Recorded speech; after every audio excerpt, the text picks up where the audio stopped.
හොඳයි. එහෙනම් ආයුබෝවන් දරුවනි. අද අපි ආරම්භ කරන්න යන්නේ අංක 7 ඒකකය. අපේ නිර්දේශයේ තියෙන නැත්නම් උසස් පෙළ කෘෂි විද්‍යාව අපේ නිර්දේශයේ තියෙන අංක 7 නිපුණතාව නැත්නම් අංක 7 ඒකකය තමයි ශාක කායික ක්‍රියාවලි ප්‍රශස්තව පවත්වා ගැනීම. ඉතින් මේක කෙටි කරලා අපි කියනවා ශාක කායික විද්‍යාව කියලා. නැත්නම් ඉංග්‍රීසියෙන් කියනවා crop physiology කියලා. මේ අර්ථයේ හමු වන අවසාන නිපුණතා මට්ටම කිව්වත් කමක් නැහැ. අවසාන පාඩම කිව්වත් කමක් නැහැ. මොකක්ද පාඩම? ශාක වර්ධක පරාමිති. ඉතින් එක දෙයක් මම මතක් කරන්න කැමතියි. මේක පුතේ මීට කලින් තිබුණු නිර්දේශයේ තිබුණු ඒකකයක් නෙවෙයි. හැබැයි මීට ගොඩාක් කලින් තිබුණු නිර්දේශයක මට මතකයි. මේක තිබුණා දාලා ඊට පස්සේ ආපු නිර්දේශයක මේක අයින් කළා. අයින් කරලා ටික වාර දෙකක් විතර ගියා. ගිහිල්ලා ආයෙමත් මේ ඒකකය ඇතුල් කරලා තියෙනවා මේ ශාක වර්ධන පරාමිති. අපි ඉංග්‍රීසියෙන් කියන plant growth parameters කියලා. දැන් අපි කතා කරන්න යන්නේ අන්න ඒ පිළිබඳවයි. එතකොට අපි ඉස්සෙල්ලාම දැනගන්න ඕන දැන් ඇත්තටම මේ යටතේ අපි කතා කරන්නේ දරුවනේ ශාකයක වැඩිම හේවත් ශාකයක වර්ධනය. ශාකයක වැඩිම හේවත් ශාකයක වර්ධනයේට අපි කියනවා ශාක වර්ධනය. එහෙම නැත්නම් growth of the plant හේවත් plant growth එක කියලා. මේකට අපි කියනවා ශාකයක වර්ධනය නැත්නම් plant growth එක කියලා. තමයි දැනගන්න මෙන්න මෙතෙන්දි පොඩි දෙයක් සිද්ධ වෙනවා ශාකයක් වැඩෙනකොට කාලයත් සමග සිදුවන ක්‍රියාවක්. එයාගේ සෛල බෙදෙනවා. නැත්නම් සෛල විභාජනය වෙනවා. ඒ වගේම මේ බෙදිලා හටගන්න දොහිතෘ සෛල එන්න ප්‍රමාණයෙන් විශාල වෙනවා. ඒ වගේම මේකේ ප්‍රතිඵලය වෙන්නේ මොකක්ද? ශාකයක ප්‍රමාණය වැඩි වෙනවා. ශාකයේ අවකාශයේ ගන්නා ඉඩකඩ හේවත් පරිමාව වැඩි වෙනවා. අනික තමයි ස්කන්ධය වැඩි වෙනවා. ස්කන්ධය වැඩි වෙන්නේ ළමයෝ මෙන්න මේ විදිහටයි. අපි කියනවා මේකට අප්‍රතිවර්තී විදිහට කියලා. ඊට කලින් මම මෙතන එක දෙයක් කියන්න කැමතියි. මේ ස්කන්ධය කියලා අපි කතා කරන්නේ ශාකයක තියෙන වියලි ස්කන්ධය පිළිබඳව බව දැනගන්න. මේ ස්කන්ධය කියලා අදහස් කරන්නේ ළමයි ශාකයක තියෙන වියලි ස්කන්ධය බව දැනගන්න. මේකට අපි ඉංග්‍රීසියෙන් කියනවා dry mass කියලා. දැන් ළමයි වියලි ස්කන්ධය කියන්නේ මෙන්න මේකයි. අපි කිසියම් පදාර්ථයක් නැත්නම් අපි හිතමු කාබනික ද්‍රව්‍ය වෙන්න පුළුවන් නැත්නම් ශාකයක් වෙන්න පුළුවන්. අපි ගත්තොත් එහෙම හිතන්න මේ තියෙන ශාකයක් කියලා. මේ තියෙන ළමයි ශාකයක් නම් මේ ශාකයේ තුල ප්‍රධාන දේවල් දෙකක් අඩංගු වෙනවා. එකක් තමයි මේ ශාකයේ අඩංගු වෙනවා ජලය. අනික් අතට තියෙනවා ජලය ඉවත් කළාට පස්සේ ඉතිරි වෙන ද්‍රව්‍ය. අන්න ඒකට අපි කියනවා වියලි පදාර්ථ කියලා. ඒකට අපි කියනවා වියලි පදාර්ථ කියලා. නැත්තම් මේකට ඉංග්‍රීසියෙන් කියනවා අපි dry material හෙවත් dry matter කියලා කියනවා. ළමයි දැනගන්න මේ ශාකය කියන පුද්ගලයා නැත්තම් ශාකය කියන ජීවියාට අපි වතුර දැම්මොත් එහෙම එයා කරන්නේ මොකක්ද? මේ පසට දාන වතුර උරා ගන්නවා. උරා ගන්නවත් එක්කම ශාකයේ ජලය ප්‍රමාණය වැඩි වෙනවා. ශාකයේ ජලයේ ප්‍රමාණය වැඩි වුණාම ස්කන්ධය වැඩි වෙනවා. හැබැයි වියලි පදාර්ථය වෙනස් වෙන්නේ නැති වෙන්න පුළුවන්. ඊළඟට ආපහු මෙහෙම උරාගත්ත ජලය උත්සේදන ක්‍රියාව මගින් ඉවත් වෙලා ගියාම ශාකයේ ජලය අයින් වෙනවා. එතකොට මොකද වෙන්නේ? මේ ජලය නිසා ඇති වුණු ස්කන්ධය ඉවත් වෙනවා. එතකොට ශාකයක තියෙන ජලය හා වියලි පදාර්ථ කියන දෙකේම එකතුවට අපි කියනවා ශාකයක තෙත් ස්කන්ධය කියලා. මේකට අපි කියනවා ශාකයක තෙත් ස්කන්ධය කියලා. සමහරු මේකට කියනවා ඇති wet mass එක කියලා. මේකට අපි සමහරු කියනවා wet mass හෙවත් තෙත් ස්කන්ධය කියලා. එතකොට අපි ශාකයක ස්කන්ධය කියලා මේ තෙත් ස්කන්ධය හෙවත් wet mass එක නොගන්න හේතුව මොකක්ද? මොහොතින් මොහොත ශාකයේ තියෙන ජල ප්‍රමාණය වෙනස් වෙනවා. තෙතමනේ හෙවත් පරිසරයෙන් ජලය උරා ගන්නවත් එක්කම තෙත් ස්කන්ධය වැඩි වෙනවා. මොකද ජලය වැඩි වීම නිසා. අනික් අතට උත්සේදනයේ මගින් නැත්නම් වාෂ්පීය උත්සේදනයේ මගින් ජලය ඉවත් වෙනවත් එක්කම ජලය අඩු වෙනවා, තෙත් ස්කන්ධය අඩු වෙනවා. මේ නිසා ළමයි ශාකයක තෙත් ස්කන්ධය නැත්නම් ජලය හා වියලි පදාර්ථ කියන දෙකම මිනුමක් වශයෙන් භාවිතා කරලා ශාකවල වර්ධනය හෝ ස්කන්ධය ගැන කතා කිරීම ඊතරම්ම නිර්වද්‍ය නැහැ. මොකද ශාකයක පවතින ජල ප්‍රශ්‍යතේ මොහොතින් මොහොත වෙනස් විය හැකි තත්ත්වයක්. දැන් කෙනෙක් අහන්න පුළුවන් ව්‍යුහගත ප්‍රශ්නයක් වගේ දීලා ශාකයක වර්ධනය සැලකීමේදී එය තෙත් ස්කන්ධයට සාපේක්ෂව නොදක්වන්නේ ඇයි? මෙහෙම දේවල් නහන්නේ. ඒතර කියත හැකි ඕගොල්ලන්ට ශාකයක තෙත් ස්කන්ධය යටතේ ශාකයේ පවතින ජල ප්‍රමාණය පිළිබඳවද සලකා බලනවා. නමුත් ශාකයක පවතින ජල ප්‍රමාණය ක්ෂණිකව වෙනස් වෙන්න පුළුවන් අගයක්. ශාකය තෙතමනය මගින් නැත්නම් සපේන පාංශිතමනය මගින් ජලය ලබා ගතහොත් ශාකයේ ජල ප්‍රමාණය වැඩි වීමෙන් තෙත් ස්කන්ධය වැඩි වන අතර යලිත් වාෂ්පීය උත්සේදනය මගින් ජලය ඉවත් වූ විට ජලයේ ස්කන්ධය අඩු වීමෙන් තෙත් ස්කන්ධය අඩු වෙනවා. ඉතින් මේ විදිහට තෙත් ස්කන්ධය කියන්නේ අධිකව වෙනස් වන හේවත් විචල්්‍ය වන අගයක් නිසා අපි ශාකයේ තෙත් ස්කන්ධයට සාපේක්ෂව එහි වර්ධනය හෝ වෙනත් දෙයක් ගැන මෙතන කතා කරන්නේ නැහැ. කතා කරන්නේ ශාකයේ dry mass එක හේවත් වියලි ස්කන්ධයට සාපේක්ෂවයි. ඉතින් මම පොඩ්ඩක් මතක් කළොත් එහෙම ළමයි එහෙනම් කොහොමද අපි ශාකයක වියලි ස්කන්ධය ලබා ගන්නේ? හරි ලේසි. අපි ශාකයක් ගත්ත හැටි මේ ශාකයේ තියෙනවා තෙත් ස්කන්ධය කියලා. ශාකයේ තෙත් ස්කන්ධය කියලා මෙතෙන්දී අපි කියන්නේ මේ තෙත් ස්කන්ධය තුල ළමයි එක පැත්තකින් ඉන්නවා ශාකයේ වියලි පදාර්ථය හේවත් dry matter තියෙනවා. ඒ වගේම මේකේ ජලය තියෙනවා. ශාකය තුල පවතින තෙතමනේ හේවත් ජලය තියෙනවා. මේ දෙකම එකතු වුණාමනේ අපි තෙත් ස්කන්ධය කියන්නේ. අපි කරන්නේ මේ වගේ තත්වයක තියෙන ශාකයක් හෝ ශාක කොටසක් හෝ කාබනික ද්‍රව්‍ය කොටසක් හෝ කාබනික පොහොර කොටසක් හෝ ආහාර කොටසක් හෝ මේ ඔක්කොම අපිට කරන්න පුළුවන් මේක උදුනක දාලා රත් කරනවා. මේක අපි සාමාන්‍යයෙන් සෙන්ටිග්‍රේඩ් 105 දක්වාම යාම නිර්දේශ කරන්නේ නැහැ සමහර ලාවට. මොකද 105 වගේ අධික උෂ්ණත්වයක් දක්වාම ගියොත් ළමයෝ සමහර වෙලාවට මෙහි පවතින ජලයට අමතරව මේ වියලි පදාර්ථය අපි කියනවා බර්න් වෙනවා කියලා. නැත්තම් දැවී යන්න පුළුවන්. නැත්තම් බිඳ වැටෙන්න පුළුවන්. ඒ නිසා අපි සාමාන්‍යයෙන් මෙස්දා 105ට වඩා අඩු උෂ්ණත්වයක් තමයි සාපේක්ෂව යොදාගන්නේ. මේක 80ක් 85ක් 90ක් වගේ වුණාට කමක් නැහැ. 105 දක්වාම යන්න කියලා නීතියක්. සමහරවල් යනවා. ඉතින් සමහර වෙලාවට මේ burning of dry matter කියන දෝෂය ඇති වෙන්න පුළුවන්. නැත්තම් වියලි පදාර්ථ පිරිසීමේ ගැටලු. ඒ නිසා අපි උෂ්ණත්ව වගයක් ගැන එච්චර කතා කරන්න යන්නේ නැහැ. අපි කරන වැඩේ මේක රත් කරනවා. රත් කරද්දි මොකද වෙන්නේ? මේකේ තියෙන ජලය ඉවත් වෙනවා. ජලය ඉවත් වුණාම ස්කන්ධය අඩු වෙනවා. අපි මේක ආපහු වේල් මේ සීතල වෙන්න ඇරලා සීතල කරන්නේ එලිමහන නෙමෙයි ඩෙසිකේටරේ නම් උපකරණය තුල. මේක සීතල කරන්නලා මේ එලිමහන නෙමෙයි ඩෙසිකේටරේ නම් උපකරණය තුල. ඩෙසිකේටරයක් කියන්නේ මෙන්න මේ වගේ එකක් ළමයි. ඔබ සමහර ලාවට ලැබ් එකේ දැකලත් ඇති. ඩෙසිකේටරයක් කියලා කියන්නේ වායුගෝලීය ජල වාෂ්ප උරා ගැනීමකින් තොරව යම් දෙයක් ගබඩා කරන්න හෝ සිසිල් කිරීමට යොදා ගන්නා උපකරණයක්. මේක බොහෝ විට වීදුරු වලින් හදලා තියෙන්නේ. මම මේකේ හරස් කඩක් ඇද්දු ඩෙසිකේටර් එක.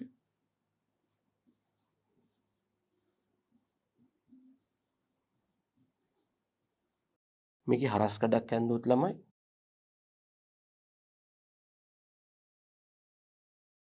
මෙහෙම තියෙනවා මේකේ පතුල කොටස.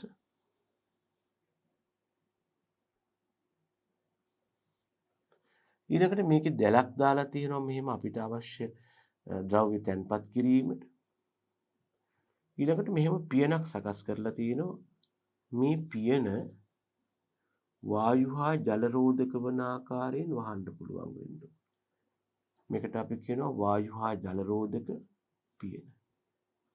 මේ පියන වහපුවාම මේක හරහා වාතය හෝ ජලය ඇතුල් වෙන්න බෑ.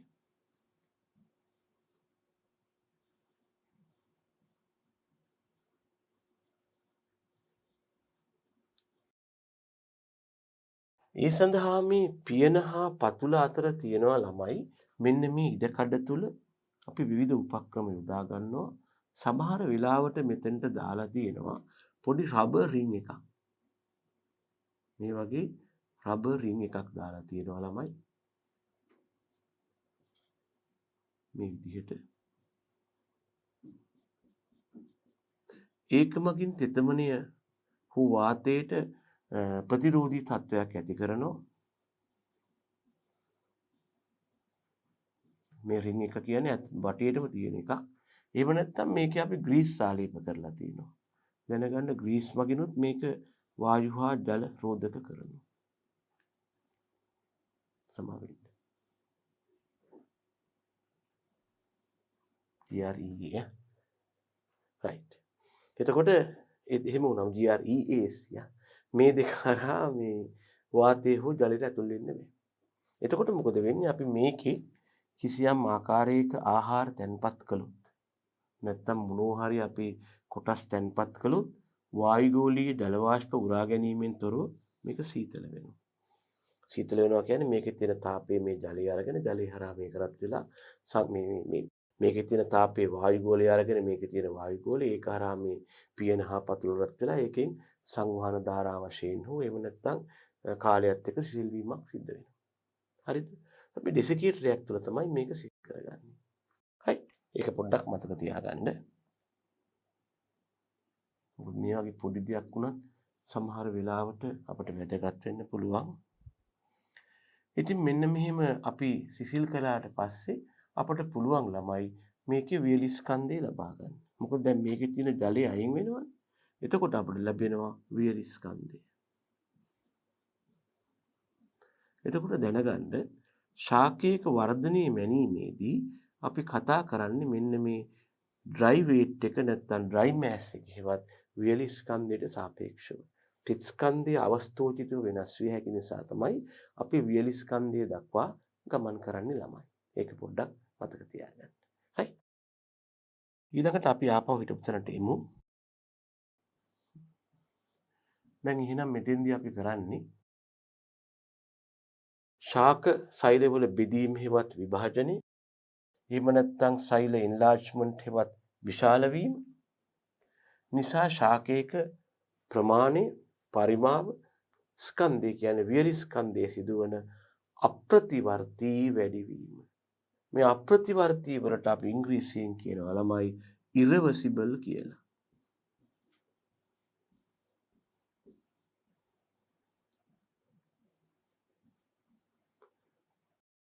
ඒ කියන්නේ මේක රිවර්ස් කරන්න බෑ.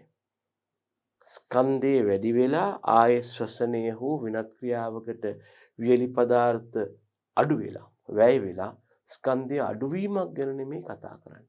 එහෙම ආපහු අඩු නොවන විදිහට සිදුවන වියලි පදාර්ථයේ වැඩිවීමට අපි කියනවා irreversible increment of the dry matter. අන්න ඒකට තමයි by the enlargement and division of cells වලට අපි growth කියලා කියනවා. ඒක තමයි ඔය අපිට මෙහෙම අර්ථ දැක්වීමක් ඇවිල්ලා. සිද්ධිය පැහැදිලිද? ඔන්න ඕකට අපි කියනවා ශාක වර්ධනය කියලා. යම් ශාකයක සෛල විභාජනය, සෛල විශාල වීම නිසා ශාකයක ප්‍රමාණයේ, පරිමාවය හා ස්කන්ධයක වල වියලි ස්කන්ධය බව දැනගන්න සිදුවන අප්‍රතිවර්තී වැඩිවීමට අපි කියනවා ශාකයක වර්ධනය කියලා. මේ යටතේ අපි ගන්නෙ ආපසු අඩු නොවන හේවත් අප්‍රතිවර්තී වර්ධනයක් වැඩිවීමක් ඒක පෙන්වන්න ගන්නේ ඩ්‍රයි මෑස් එක හේවත් වියලි පදාර්ථයයි. වෙට් මෑස් එක හේවත් තෙත් පදාර්ථයේ ගත් විට දෝෂ ඇති වෙන්න පුළුවන්. මොකද තෙතවන ප්‍රමාණය ඊටාම ගතිකයි අධිකව වෙනස් වෙන සුළුයි. හරිද? අපට දෙවනුව හමු වෙනවා ශාක වර්ධන පරාමිති. මේවට සමහරු කියනවා ළමයි plant growth parameters කියලා. මේවට සමහරු කියනවා ළමයි plant growth parameters කියලා.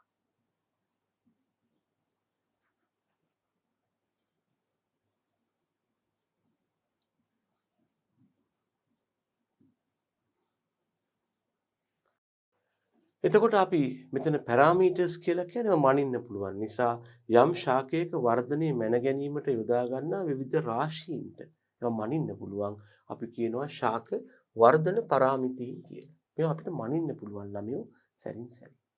ඒතර මොනවද අපට ශාකවල වර්ධන පාරාමිතීන් වශයෙන් යොදා ගන්න පුළුවන්? ශාකයේ උස බලන්න පුළුවන්.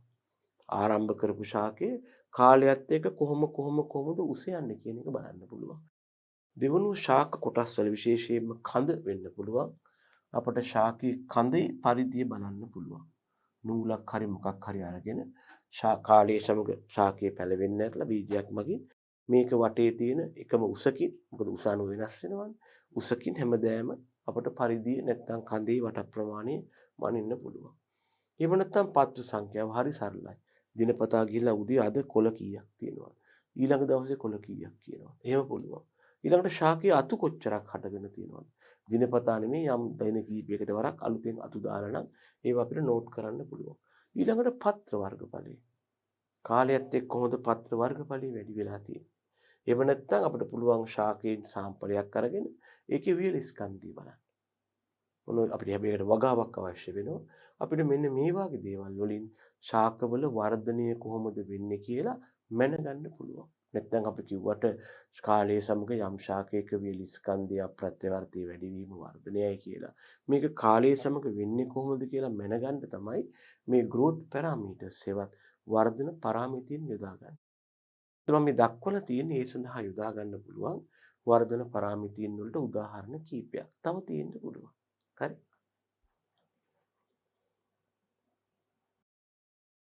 ඊළඟට අපි කතා කරනවා ශාක වර්ධක වක්‍ර. සමහරු කියනවා වර්ධන වක්‍ර කියලා.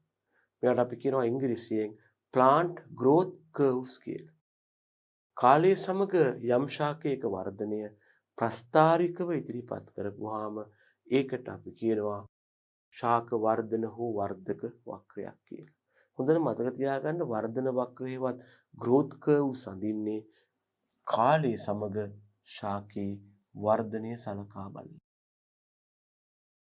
එතකොට මේ යටතේ ලැබෙන ප්‍රස්ථාර හැඩයට අපි කියනවා සිග්මාකාර හැඩයක් කියලා. අපිට ලැබෙන්නේ මෙන්න මේ වගේ හැඩයක වර්ධනයක් තමයි. මේක තමයි බොහෝ විට ශාක වර්ධනය සඳහා ලැබෙන හැඩය. අපි දක්වලා තියෙන්නේ මේ බඳු ශාක වර්ධන ප්‍රස්ථාරයක්. මේ වගේ ප්‍රස්ථාරයක් නිර්මාණය කිරීමේදී අපි x අක්ෂය සඳහා කාලය අරගෙන තියෙනවා, y අක්ෂය සඳහා ශාකයේ වර්ධනය අරගෙන තියෙනවා. දැන් ළමයි මෙතෙන්දී අපිට වර්ධනය සඳහා අපි අර කිව්ව කැමැති වර්ධක පාරාමිතියක් යොදා ගන්න පුළුවන්. අපි අර කතා කරපු කැමැති වර්ධක පාරාමිතියක් මේ ශාකයේ වර්ධනය දැක්වීම සඳහා අපට යොදා ගන්න පුළුවන්.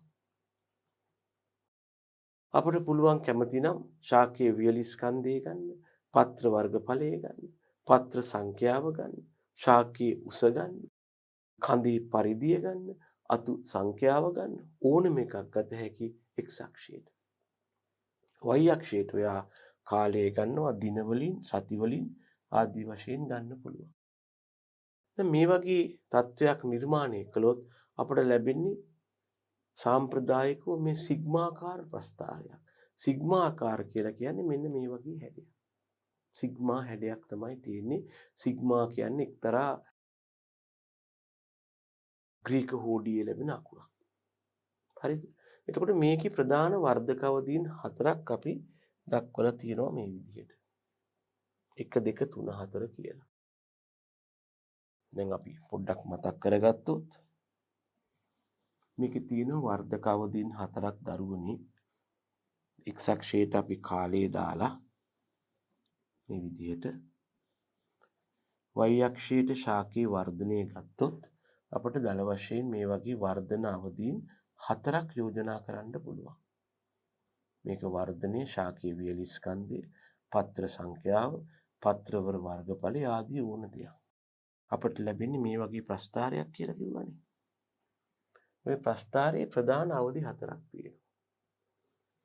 මෙන්න මේ වගේ අවධියකට අපි අංක 1 දාමු.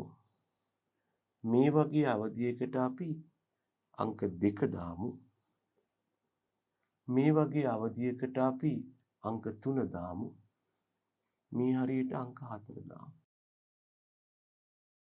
අංක 1 අවධිය කියලා කියන්නේ ළමයි බීජ පැල අවධිය. ඒ කියන්නේ අපි කුඩා බීජයක් කාලයේ බිඳුව නම් එදා තමයි බීජයක් ප්‍රරෝහණය කරවන්නේ. නැත්නම් බීජයක් පසට දාන්නේ.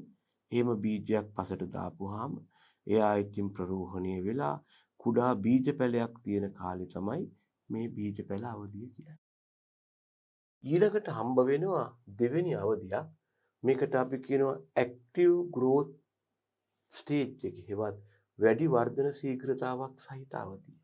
මම මේ අංක දෙකින් දක්වලා තියෙන ළමයි අන්න ඒ වගේ අවධියක්. අපි කරන්නේ වර්ධනය විශ්ලේෂණය කළොත් මේ වගේ ප්‍රස්ථාරයක් කරන් අපට විශ්ලේෂණය කරන්න පුළුවන්.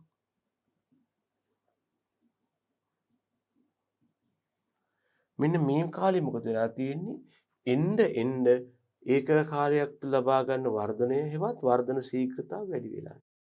එහෙනම් දැන් මෙතන නිතරම වර්ධනය වැඩි වෙලා තිබුණට ඒ කාලයේ සමග වර්ධනය වන ශීඝ්‍රතාව මෙතෙන්දි වැඩි වෙලා තියෙනවා. මම මේ ප්‍රස්ථාරය ඇඳලා තියෙන්නේ කාලයේ සමග වර්ධනයයි. වර්ධන ශීඝ්‍රතාව නෙමෙයි. හරිද? ඒක වර්ධන ශීඝ්‍රතාව හෙවත් rate of growth කියන්නේ ඒකක කාලයකදී දක්වන වර්ධනය. මෙතන දක්වලා තියෙන ඒකක කාලයකදී වර්ධනය නෙමෙයි ශාකීය දක්වන වර්ධනය. ඒකට අපිට පේනවා මෙතන මේක වැඩි වෙන ශීඝ්‍රතාවයකින් වැඩි වෙලා. ඊළඟට මොකද වෙලා තියෙන්නේ? මේක වැඩි වෙනවා. හැබැයි එන්න ශීඝ්‍රතාව අඩු වෙනවා. ඒ නිසා අංක 3ට අපි කියනවා අඩු ශීඝ්‍රතාවයකින් වර්ධනය වෙන අවධිය. ශීඝ්‍රතාවය අඩු වෙනවා. ඊළඟට අපි අංක 4 අවධියට ආවොත් වර්ධනය කාලයේ සමග නියතව පවතිනවා. අන්න ඒ වගේ තත්ත්වයක් තමයි අපට ලැබෙන්නේ. හරිද? ඉතින් ඒ නිසා මේ දක්වලා තියෙන ළමයි දැන් මෙන්න මේ වාගේ අවස්ථාවකට ගියාම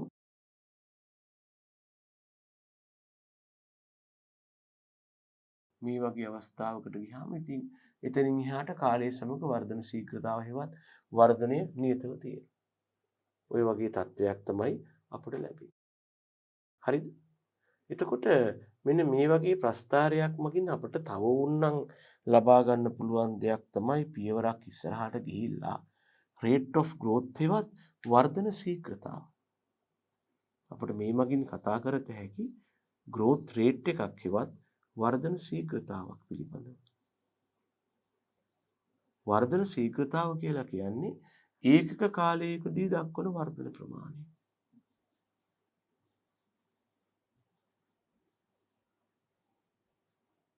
මේ තියෙන වර්ධනය ඒකක කාලයකදී දක්වන වර්ධනය. මම නිකමට කියන්නේ ඔය වාගේ වෙලාවට අපි කරන්නේ මෙන්න මේ සිග්මාකාර හැඩය සඳහා ප්‍රස්ථාරයක් ලබා ගන්නවා. ලබා ගත්තට පස්සේ මේ ප්‍රස්ථාරය සඳහා ගැලපෙන සමීකරණයක් අපට ලබා ගන්න පුළුවන්. ගණිතයේ තියෙන ක්‍රමයක් රීග්‍රෙෂන් කියලා මම ඒකට වැඩි විස්තර වලට යන රීග්‍රෙෂන් කියන ගණිතමය ක්‍රමයක් මගින් මේකට ගැලපෙන ප්‍රස්ථාරයක් මේ සමීකරණයක් ලබා ගන්න පුළුවන්. ඊළඟට ඒ සමීකරණය අපිට අවකලනය කියන ගණිත ක්‍රමයට යන්න පුළුවන්. අපි සිලබස් එකේ මම නිකමට කියන්නේ. එතකොට අපිට ලැබෙනවා වර්ධනය ශීඝ්‍රතාව සඳහා වෙනම සමීකරණය. ඒ සමීකරණය අනුව අපට ඕන වෙලාවක ලැබෙන වර්ධනය හොයාගන්න පුළුවන්. වර්ධන ශීඝ්‍රතාව හොයාගන්න පුළුවන්. වර්ධනය මේ වගේ නම් මේක අවකලනය කිරීමෙන් අපට වර්ධන ශීඝ්‍රතාව හොයාගන්න පුළුවන්. මේක අවකලනය කරන්නේ මේ කාලයට සාපේක්ෂව. එතකොට අපට ලැබෙනවා වෙනම ප්‍රස්ථාරයක්. මම නිකමට මේ ප්‍රස්ථාරය මතක් කළොත් මොකද ওই වගේ දේවල් නිකන් එහෙම මෙහෙන් හිතුනාම අහනවා. අපි නිර්දේශයේ තියෙන වර්ධනයේ විතරයි. වර්ධන ශීඝ්‍රතාව නෑ. නිකමට මම කියන්න අපි ඒ වගේ විලාවක ප්‍රස්ථාරයක් ගත්තොත් එහෙම අපට ලැබෙන්නේ මෙන්න මේ වගේ ප්‍රස්ථාරයක්. එක්ස් අක්ෂයට කාලය දාලා කාලය සමග කොහොමද මෙයා ඒකක කාලයක දක්වන වර්ධනය හෙවත් වර්ධන ශීඝ්‍රතාව හැසිරෙන්නේ කියලා ගත්තොත් එහෙම අපට ලැබෙන්නේ මෙන්න මේ වගේ ප්‍රස්ථාරයක්.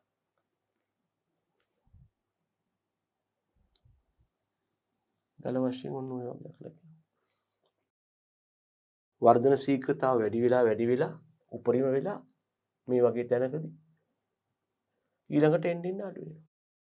ඒ නිසා අපිට නිර්දේශයේ තුල තියෙන්නේ පුතේ පටල ගන්න එපා. නිර්දේශයේ තුල තියෙන්නේ මෙන්න මේ ගැන කතා කරන්න විතරයි. X අක්ෂයට කාලය දාලා y අක්ෂයට ශාකයක වර්ධනය දාලා ශාක වර්ධන ප්‍රස්ථාරයක් ලබා ගන්න විතරයි අපේ සිලබස් එකේ තියෙන්නේ.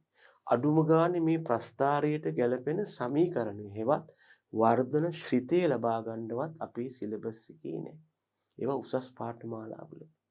ඒ වගේම මේ ලබාගත් වර්ධන ශ්‍රිතය අවකලනය කියන ගණිත ක්‍රමයේ මගින් වර්ධන ශීඝ්‍රතාව ලබා ගන්න ශ්‍රිතයත් අපේ සිලබස් එකේ නැහැ. හැබැයි වර්ධනය මේ විදිහේ සිග්මාකාර ප්‍රස්ථාරයක් වෙනකොට වර්ධන ශීඝ්‍රතාව මෙන්න මේ වගේ ප්‍රස්ථාරයක් කියලා පොඩි මතකයක් තියාගන්න. මොකද බැරි වෙලාවත් මේ හැඩේ ප්‍රස්ථාරයක් දුන්නොත් ඕක අපිට කටින්ම තර්ක කරලා කියන්න බෑ ඕක නෑ සිලබස් එකේ කියලා. මොකද ඒගොල්ලෝ කියන්න පුළුවන් මේ කාලය සමග ඒකක කාලයකදී දක්වන වර්ධනය කාලය සමග ප්‍රස්ථාරගත කිරීමෙන් growth rate එක ලැබෙනවා. ඒ ප්‍රස්ථාරයේ හැඩය මේකයි කියන එක ගැන දල අවබෝධයක් තියාගත්තට කවුරු තමනාප වෙන එකක් නෑ. නැත්තම් මේ ටික වැඩක්ම නෑ. මට මෙහෙම කපලා දාන්න. මෙතනින් කතාව ඉවරයි. ඒක මම පිළිගන්නවා. නමුත් නිකමට දැනගන්න මේ වගේ ප්‍රස්ථාරයක් වර්ධනයට අඳිද්දී වර්ධන ශීඝ්‍රතාවට ප්‍රස්ථාරයක් ඇන්දොත් මෙන්න මේ වගේ කියලා පොඩ්ඩක් මතක තියාගන්න. ඒක මම පිළිගන්නවා මේ ගැන ඔයා දැන ගැනීම අනිවාර්ය නෑ. නමුත් පොඩ්ඩක් තත්පර කීපයක් වියදම් කරලා මේක ආන්ගේ පාඩුවක් වෙන්නේ නෑ. ඒකයි මම ඒ ගැන පොඩ්ඩක් මතක් කළේ. හරිද? රයිට්. නැත්නම් මෙතනින් කතාව ඉවරයි. මේකේ වර්ධන ප්‍රස්ථාරයේවත් වර්ධන ශීඝ්‍රතා ප්‍රස්ථාරයේවත් වර්ධන ශ්‍රිතේවත් වර්ධන ශීඝ්‍රතා ප්‍රස්ථාරයේවත් වර්ධන ශීඝ්‍රතා ශ්‍රිතේවත් ඔබ දැන ගැනීම අනිවාර්යයි. නමුත් පොඩ්ඩක් පියවරක් ඉස්සරහින් ඉන්න එක මේ වගේ තරඟකාරී කාලයකදී පොඩ්ඩක් වැදගත් දෝ කියලා මගේ පුද්ගලික යෝජනාවක් තියෙනවා. මොකද දැන් පුතේ ඉස්සර කාලේ වගේ නෙවෙයි දැන් අපිට මතකයි මීට අවුරුදු 10කට විතර කලින් මේ කෘෂි විද්‍යාව කියන විෂය තුල විශාල තරඟයක් තිබුණේ නැහැ. මේක හදාරවුවේ අඩු ළමයි සංඛ්‍යාවක්. ඒගොල්ලෝ බොහෝ විට සයන්ස් ඇග්‍රි කරපුවා හිටියා, ආර්ට්ස් ඇග්‍රි කරනා හිටියා. නමුත් මේ 2015 වගේ වසරක තාක්ෂණ වේදී හඳුන්වා දුන්නාට පස්සේ මේ කෘෂි විද්‍යාව හදාරන ශිෂ්‍ය සංඛ්‍යාව වැඩි වුණා. දැනගන්න අපි සාමාන්‍යයෙන් දන්නවා කිසියම් ප්‍රශ්න පත්‍රයකට පෙනී සිටින අයදුම්කරුවන් සංඛ්‍යාව වැඩි වෙනවත් එක්කම මේ ඔක්කොම වාඩි වුණා කියලා මේ ඔක්කොටම ඒ සාමාර්ථ දෙන්න බෑනේ. මොකද වෙන්නේ? විෂය තුල පවතින තරංගය යම් විදිහකට වැඩි වෙන්න බලනවා. විෂය තුල පවතින තරංගය යම් විදිහකට වැඩි වෙනවත් එක්කම පොඩ්ඩක් විතර ප්‍රශ්න ටිකක් විතර නිකන් ඇඩ්වාන්ස් වීමේ හැකියාවක් තියෙනවා. ඉතින් ඒ වගේ වෙලාවක ඔබ මතු පිටින් මෙච්චරයි මම ඉගෙන ගන්න කියලා හරියට එක්සැක්ට්ලි මෙතනින්ම නවතින්න හදන්න එපා. මොකද ඒ වගේ වෙලාවක මේ තරඟයේදී වඩා ඉදිරියෙන් ඉන්න කට්ටිය තෝරගන්න ඕනයි කියලා පරීක්ෂකතුමාලට හිතුනොත් මේ වගේ පොඩි දෙයක් දානවා ඒගොල්ලෝ. ඒ නිසා අපි ගුරුවරු වශයෙන් පොඩ්ඩක් විතර මෙන්න මේ ස්පේස් එක තේරුම් ගන්න ඕනේ. තේරුම් ගන්න ඒකත් පොඩ්ඩක් ආමන්ත්‍රණය කරපුවාම දරුවන්ට ලොකු ගැටලුවකට මුහුණ පාන්න වෙන්නේ. නැත්තම් විභාගයේදී මේ වගේ දෙයක් ඇහුවට පස්සේ ළමයි මේවත් වැදගත්ද? එහෙනම් බලමු කියන එක එහෙම හරියන්නේ නැහැ. that is not the deal. එහෙම කළා හරියන්නේ නැහැ. එතකොට මේ ළමයාට වෙන්න ඕන ඩැමේජ් එක වෙලා ඉවරයි. ඉතින් ඒකයි මම පොඩ්ඩක් මේ වගේ දෙයක් හිතුනොත් මොකද නිතරම අපිට මේ වගේ දේවල් කතා කළොත් නිර්දේශය කතා කරන්න බැරි වෙනවා. අපි ඒ නිසා අපි මොකක් හරි පළපුරුද්දක් වෙන එක පාවිච්චි කරලා අපි හිතනවා මේ වගේ තැනක පොඩි පියවරක් ඉස්සරහට තිබ්බට කමක් නැහැ කියලා. ඒකයි මේ කලේ. හරිද?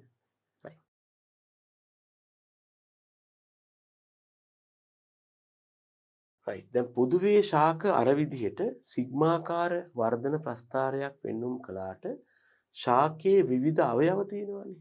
ඒගොල්ල පෙන්눔 කරන්නේ කිනෙකාට වෙනස් වූ වර්ධන රටාවන් හෙවත් growth patterns.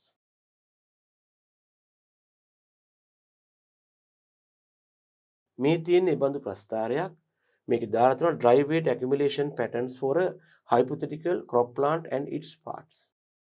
මේකෙන් දක්වලා තියෙන්නේ ශාකයක වියලි ස්කන්ධය තැන්පත් වන ආකාරය මනක්කල්පිත හිතෙන් හිතාගත්ත හයිපොතෙටිකල් කියලා කියන්නේ මනක්කල්පිත අපි ඉමේජින් කරන භෝග ශාකයක එහි කොටස් වල මේ තියෙන්නේ ළමයි සිග්මාකාර හැඩයට මේ තියෙන්නේ entire crop එක නැත්තම් මුළු භෝගය. අන්න බලන්න එයා නම් ළමයෝ කාලයේ සමග සිග්මාකාර වර්ධනයක් දක්වලා තියෙනවා. මෙතන මේ ඩ්‍රයි වේට් කියලා කියන්නේ ශාකයේ වියලි ස්කන්ධය. මේ ප්‍රස්ථාරයේ ඇඳීමේදී අරන් තියෙන වියලි ස්කන්ධය. මේ ප්‍රස්ථාරයේ මා උපුටා ගත්තේ fundamentals of crop physiology කුමා and පුරෝහිත් කියන මහත්තුරු විසින් පළ කරපු මේක ඉන්දීය වර්ෂන් එකක්. එහෙම පොතක් තියෙනවා. මේ පොත් තමයි අපිට ටිකක් වැදගත් වෙන්නේ ඔය ක්‍රොප් ෆිසියොලොජි වලට. ඒකයි මම මේ උපුටා ගැනීම කළේ. රයිට්. එතකොට එක්ස් අක්ෂයට දාලා තියෙනවා weeks after planting. ඒ කියන්නේ ශාකයේ වගා කළයින් පස්සේ ගතවන සති ගාන දක්වලා තියෙනවා. y අක්ෂයේ ශාකයේ වේලි ස්කන්ධය තියෙනවා. එක්ස් අක්ෂයේ දක්වලා තියෙන්නේ කාලය සතිවලින්. එතකොට මෙන්න එන්ටයර් ප්ලාන්ට් එකේවත් සම්පූර්ණ ශාකයේ වර්ධනය මේ තියෙන්නේ ළමයෝ මම අඳින්න යන්නේ මේ තියෙන්නේ මුල් වල වර්ධනය. රූට්ස් කියන්නේ මුල්නේ. මේ අතරමඟදී හටන්ත හටාරන් තියෙනවා ඵල. මෙන්න ෆෘට්ස් ඒවත් ඵලවල වර්ධනය. ඊළඟට මෙහෙම ඇවිල්ලා තියෙනවා පත්‍රවල වර්ධනය. මෙහෙම ඇවිල්ලා තියෙනවා ස්ටෙම්ස් ඒවත් කඳන් වල වර්ධනය. අතු කියලා ගන්න පුළුවන්. එතකොට ශාකයක මුළු ශාකය මෙහෙම වර්ධනය වුණාට මුල් වර්ධනය වෙන්නේ මෙහෙම. පත්‍ර වර්ධනය වෙන්නේ සිග්මාකාර හැඩයට සමානයි. කඳ වර්ධනය වෙන්නේ සමානයි. උතනින් දැන් මෙහෙම වැඩක් කරන්න පුළුවන්. දැන් අපි කතා කරනවා ශාකයක වර්ධනය කාලයේ සමග සිග්මාකාර හැඩයක් දක්වයි කියලා ඔන්න බලන්න කරන වැඩ. ඊළඟට විභාගයට බහුවර්ණයක් දෙනවා. දීලා මේ බලන්න අන්න ඒකයි මම කියන්නේ ළමයි අපි මේවා ටිකක් අවබෝධයෙන් ගන්න ඕනේ කියලා.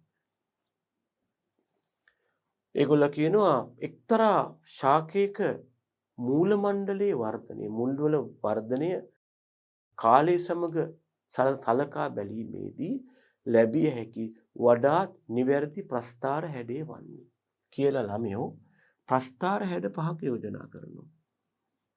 පළවෙනි එක ඉතින් ඒගොල්ලෝ කයි x අක්ෂයේ කාලය y අක්ෂයේ වේලි ස්කන්ධය කියලා. ඒගොල්ලෝ මෙහෙම දායි. දෙවෙනි එක ඒගොල්ල මෙහෙම දායි. තුන්වෙනි එක සමහර වෙලාවට මෙහෙම දායි. හතරවෙනි එක මෙහෙම දායි. ඔන්න පස්වෙනි එක අපි දන්නවනේ ශාකී වර්ධනය. මේක දාන්නේ ගොඩක් වෙලාවට අන්තිමට මෙහෙම දායි. සිග්මාකාර හැඩය දායි. මෙහෙම. ඉතින් දාලා විභාගෙට ඉදිරිපත් කරනවා. අපි ඉතින් මේ පේපර් එක අරන් පොඩි අවඥා සහගත හිනාවක් දාලා ශාකයක වර්ධනය සිග්මාකාරයනේ මේවා වෙන්නේ කොහොමද කියලා අවඥා සහගත සිනහාවක් පොවා දාලා පස්වෙනි බූලි පාට කරලා හෙවත් පස්වෙනි ප්‍රතිචාරය අරන් එනවා. හැබැයි කතා කරලා තියෙන්නේ සම්පූර්ණ ශාකයේ නෙවෙයි මුල් වල වර්ධනය. නිවැරදි ප්‍රස්ථාරය මොකක්ද? අංක 3. ඔයා නිකන් අවඥා සහගතව මෙච්චර ලේසි ප්‍රශ්නයක් අහන්නේ. අපි සිග්මාකාර හැඩය දන්නේ නැහැ කියලා හිතුවද? ශාකයක වර්ධනයේ සිග්මාකාර නම් ඉතින් මුල් කියලා වෙනමය කියලා පොඩ්ඩක් නිකන් අපි ලොකු කනුත් හිතාගෙන මේ උත්තරේ මාක් කරලා සන්තෝෂෙන් ඇවිල්ලා යාළුවා හම්බුනාම අහනවා. ඔයාගේ භාෂාවෙන් මචං අරකට උත්තරේ පහ නේද බලන්නකො අහලා තියෙන දේ. එයා කිව්වොත් එහෙන් බැරි වෙලාවත් නෑ ඒකට උත්තරේ 3. ශාකයේ වර්ධනයේ සිග්මාකාර උනට මුල් වල තියෙන්නේ ලීනියර් ග්‍රෝත් එකක් හෙවත් රේඛීය වර්ධනයක් කිව්වොත් ඔන්න ඉතින් අපේ සතුට ලැත්තැන කඩා වැටෙනවා. ඉතින් අන්න ඒ වගේ දේවල් වෙන්න පුළුවන් නිසායි අපි පොඩ්ඩක් ඊළඟට දැන් මේක ආගිව් කරන්න බෑ. මේක දැන් ගිහලා පේපර් මාකින් වලද ගිහලා කවුරු හරි කිව්වොත් මහාචාර්යතුමා කිව්වොත් නෑ මේකයි උත්තරේ ළමයි දැනගන්නකො කාටවත් ආගිව් කරන්න බෑනේ. ඉතින් අපි කතා කළේ සම්පූර්ණ ශාකය ගැන නේද? ඒකට එයා කියනවා නෑ මේක දැනගන්න ඕන. අන්න ඒ වගේ ගැටලු අකරතැබ්බ ඇති වෙන්න පුළුවන්. ඒකයි මම පොඩ්ඩක් මේ වගේ දේවල් දාන්නේ. හරිද? ඊළඟට අපි කතා කරනවා plant growth indices හෙවත් ශාක වර්ධක දර්ශක. මම මේ පුතේ පොඩ්ඩක් මෙහෙම දෙයක්ත් තියෙනවා. මේ පොඩ්ඩක් මේ පාර්ට් එක ගැන ටිකක් වැඩිපුර කතා කරන්නේ මේක අලුතින් මේ අවුරුද්දේ මේ හඳුන්වා දීපු කොටසක් අලුත් සිලබස් එකට. ඉතින් මේ පිළිබඳව යම් මේ තාක්ෂණික තොරතුරු තාම දරුවෝ අතරට හරියටම ගියේ නැද්දෝ කියලා මට පොඩි ප්‍රතිපෝෂණයක් ෆීඩ්බැක් එකක් ලැබිලා තියෙනවා. කවුරු හරි කෙනෙක් මේ ගැන වැඩිපුර කතා කරන්න, ඉගෙන ගන්න, උගන්වන්න සමහරට උනන්දුවක් දක්වනවා නම් මම ඒකටත් වැදගත් වෙන්නයි පොඩ්ඩක් මේ වැඩිපුර ඉන්ෆර්මේෂන් තොරතුරු මේ යටතේ ලබා දෙන්නේ. ඒක මම හිතන්නේ කාටත් වෙන සේවයක් කියලා මම යෝජනා කරනවා. හරි. right. ශාක වර්ධක දර්ශක නැත්නම් plant growth indices යම් ශාකයක් වර්ධනය වෙනවා කියලා අපට පිටින් පේන ලක්ෂණ වලට ඒ ලක්ෂණ බලාගෙන අපට කියත හැකි ශාකයේ වර්ධනය වෙනවා තමයි කියලා. අන්න ඒ විදිහට යම් ශාකයක් වර්ධනය වෙන බව පිටතින් පෙන්눔 කරන ලක්ෂණ වලට අපි කියනවා ශාක වර්ධක දර්ශකයන් කියලා. මේ අර්ථය අපිට හම්බ වෙනවා ලක්ෂණ දෙකක්.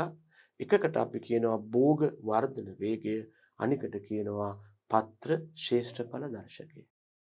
right. අපි ඉස්සෙල්ලාම බලමු ළමයි මොකක්ද මේ භෝග වර්ධන වේගය කියන්නේ කියලා. crop growth rate හෙවත් භෝග වර්ධන වේගය. CGR කියලා කෙටි දාලා තියෙනවා. මේක මේ දුම්රිය සේවය කියන්නේ නෙවෙයි. crop growth rate කියන්නයි CGR කියලා දාලා තියෙන්නේ. මේ අර්ථය කියනවා ඒකක කාල සීමාවක් තුළදී භූමි ඒකක වර්ගඵලයක පිහිටුව ඇති භෝගයක සිදුවන වියලි ස්කන්ධයේ වැඩිවීම. ඔන්න මතක තියාගන්න මෙතෙන්දී මුල්වල වර්ධනය සලකා බලන්නේ නේ. මුල්වල වර්ධනය crop growth rate එක යටතේ නිග්ලෙක්ට් කරනවා, නොසලකා හරිනවා. දැන් මේ යටතේ ළමයි අපි දැනගන්න ඕන දේවල් කීපයක් තියෙනවා. එකක් තමයි මේ කතා කරලා තියෙන්නේ භූමි ඒකක වර්ගඵලයක් ගැන. මේක වර්ග මීටරයක් එහෙම නැත්නම් වර්ග මීටර දෙකක් හෝ කුමක් හෝ වර්ගඵලයක් ගැන කතා කරනවා.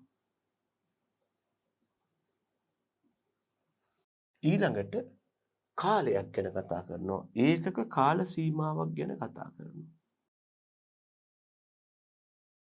ඊළඟට භෝගයේ වියලි ස්කන්ධයේ සිදුවන වැඩිවීමක් ගැනයි අපි බලාපොරොත්තු වෙන්නේ. අඩුවීමක් ගැන හිතන්නේ නැහැ.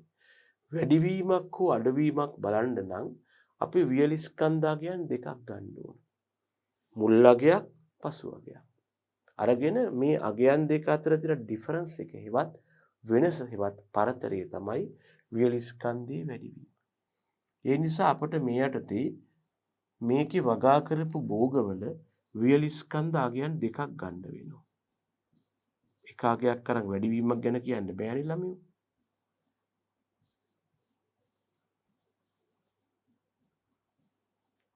මෙන්න අපි ගන්න එක මිනුමක්.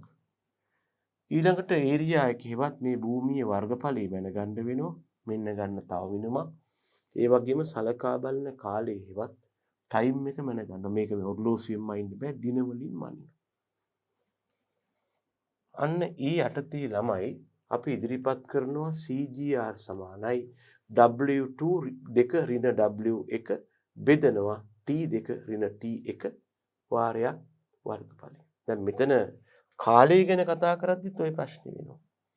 කාලේ මනින කොටත් අපිට ආරම්භක කාලයක් මනින්න වෙනවා.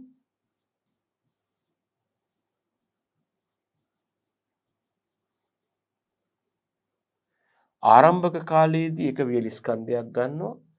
අපි පරීක්ෂණ ඉවර කරන කාලේ හෙවත් අවසන් කාලයක් තියෙනවා. එන්ඩින් ටයිම් එක. ඒ අවස්ථාවේ තව වියලි ස්කන්ධයක් ගන්නවා. එහෙනම් මේ කියලා තියෙන්නේ ඒක තමයි. ආරම්භක කාලය T1 නම් අද නම් ඒ වෙලාවේ ස්කන්ධය තමයි W1 කියන්නේ. අවසාන කාලය T2 නම් හෙට නම් ඒ වෙලාවේ ස්කන්ධය තමයි W2 කියන්නේ. එතකොට මේ ලබාගත් භූමියේ වර්ගඵලය තමයි surface area තමයි SA කියන්නේ. ඉතින් එහෙනම් මේ සමීකරණේ පද හැඳින්වීමක් කළොත් ළමයෝ මම නිකමට යෝජනා කරන්නම්. මේ SA කියලා කියන්නේ භූමි වර්ගඵලය. SA කියලා කියන්නේ භූමි හෝ භූමියේ වර්ගඵලය.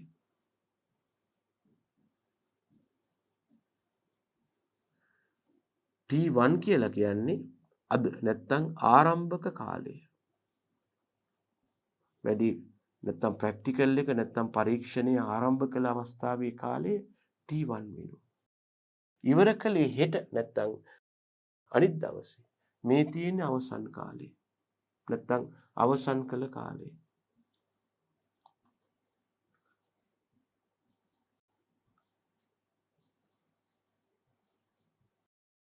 අවසන් කළ කාලයෙන් ආරම්භ කාලය අඩු කරපුවාම මේ අපි පාඨාංක ලබාගත්ත කාල පරාසය ලැබෙනවා. එතකොට මෙතන ළමයි W1 කියලා කියන්නේ ආරම්භක කාලයේ හෙවත් T1 වලදී වියලි ස්කන්ධය.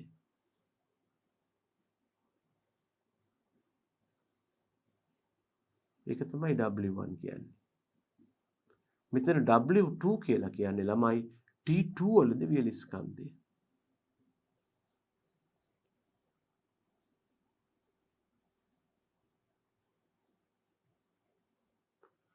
අපි ප්‍රැක්ටිකල් එක පටන් ගන්න වෙලාවේ කාලයමයිනෝ ඒ වෙලාව වියලි ස්කන්ධය මැනගන්නවා. ප්‍රැක්ටිකල් එක අවසන් කරන අවස්ථාවේ කාලයමයිනෝ ඒ වෙලාව වියලි ස්කන්ධය මැනගන්නවා. එහෙනම් ඔබට පේනවා ළමයි මෙතන මේ T2 T1 කියලා අරන් තියෙන්නේ මේ ප්‍රැක්ටිකල් එකට ගත වුණු කාල පරාසය. කාල පරතරය. අනික් පැත්තෙන් W2 ඍණ W1 කියලා අරන් තියෙන්නේ වියලි ස්කන්ධ පරතරය. වියලි ස්කන්ධ වෙනස කියන්නත් පුළුවන්. දැන් ළමයි මේ වියලි ස්කන්ධ වෙනස කාල පරතරයෙන් බෙදපුවහම ලැබෙනවා ඒකක කාලයක් තුළ සිදුවන වියලි ස්කන්ධයේ වෙනස හෝ වැඩිවීම. හැබැයි ඒක සිද්ධ වෙලා තියෙන්නේ භූමි වර්ගඵලයක හින්දා භූමියේ ඒකක වර්ගඵලයකට කොච්චරක්ද කියලා බලන්නයි මේක භූමියේ වර්ගඵලයෙන් ආපහු බෙදුවේ. මේ පද හැඳින්වීම කරලා තියෙනවා. W2 මයිනස් දැන් අපි ගත් සමීකරණය අපහු මතක් කරගත්තොත් එහෙම ක්‍රොත් මේ මොකද්ද? භෝග වර්ධන ශීඝ්‍රතාව සමානයි W2 ඍණ W1 බෙදනවා T2 T1 වැඩි කරනවා සර්ෆස් ඒරියා. මෙන්න සමීකරණය. දැන් මෙතන W2 W1 කියන්නේ සලකා බලන කාල දෙක අතර වියලි ස්කන්ධයේ වුණු වැඩිවීම. T2 T1 කියන්නේ සලකා බලන කාල පරාස දෙක අතර තියෙන පරතරය. සර්ෆස් ඒරියා හෙවත් SA කියන්නේ භෝගයේ වියලි ස්කන්ධය මැනීමට යොදාගත් භූමි කොටසේ වර්ගඵලය. එතකොට බලන්න ඔයා භූමි කොටසේ වර්ගඵලය වර්ග මීටර වලින් මනිනවා. කාලය ඔයා දින වලින් මනිනවා. වියලි ස්කන්ධය ග්‍රෑම් වලින් මනිනවා. ඒ නිසා ඔයාට crop growth rate හෙවත් භෝග වර්ධන ශීඝ්‍රතාවය ඔයාට crop growth rate හෙවත් භෝග වර්ධන ශීඝ්‍රතාවයේ ඒකක වශයෙන් ලැබෙනවා දිනකට වර්ග මීටරයකට ග්‍රෑම්. නැත්තම් වර්ග මීටරයට දිනකට ග්‍රෑම්. සිද්ධ පැහැදිලි. මොකද දැන් මෙතන දින ඉර උඩ ගියාම දිනකට වෙනවා. වර්ග මීටර ඉර උඩ ගියාම වර්ග මීටරයට වෙනවා. එහෙනම් crop growth rate එකේවත් භෝග වර්ධන ශීඝ්‍රතාවයේ ඒකක වන්නේ දිනකට වර්ග මීටරයට ග්‍රෑම් හෝ වර්ග මීටරයට දිනකට ග්‍රෑම් වෙනවා. වර්ග මීටරයට දිනකට ග්‍රෑම්. V සඳහා මේ අගය 27යිලු. ඒ කියන්නේ ග්‍රෑම් 27යිලු දිනකට වර්ග මීටරයට. මේක අපිට ලියත හැකි මෙහෙම ළමයෝ.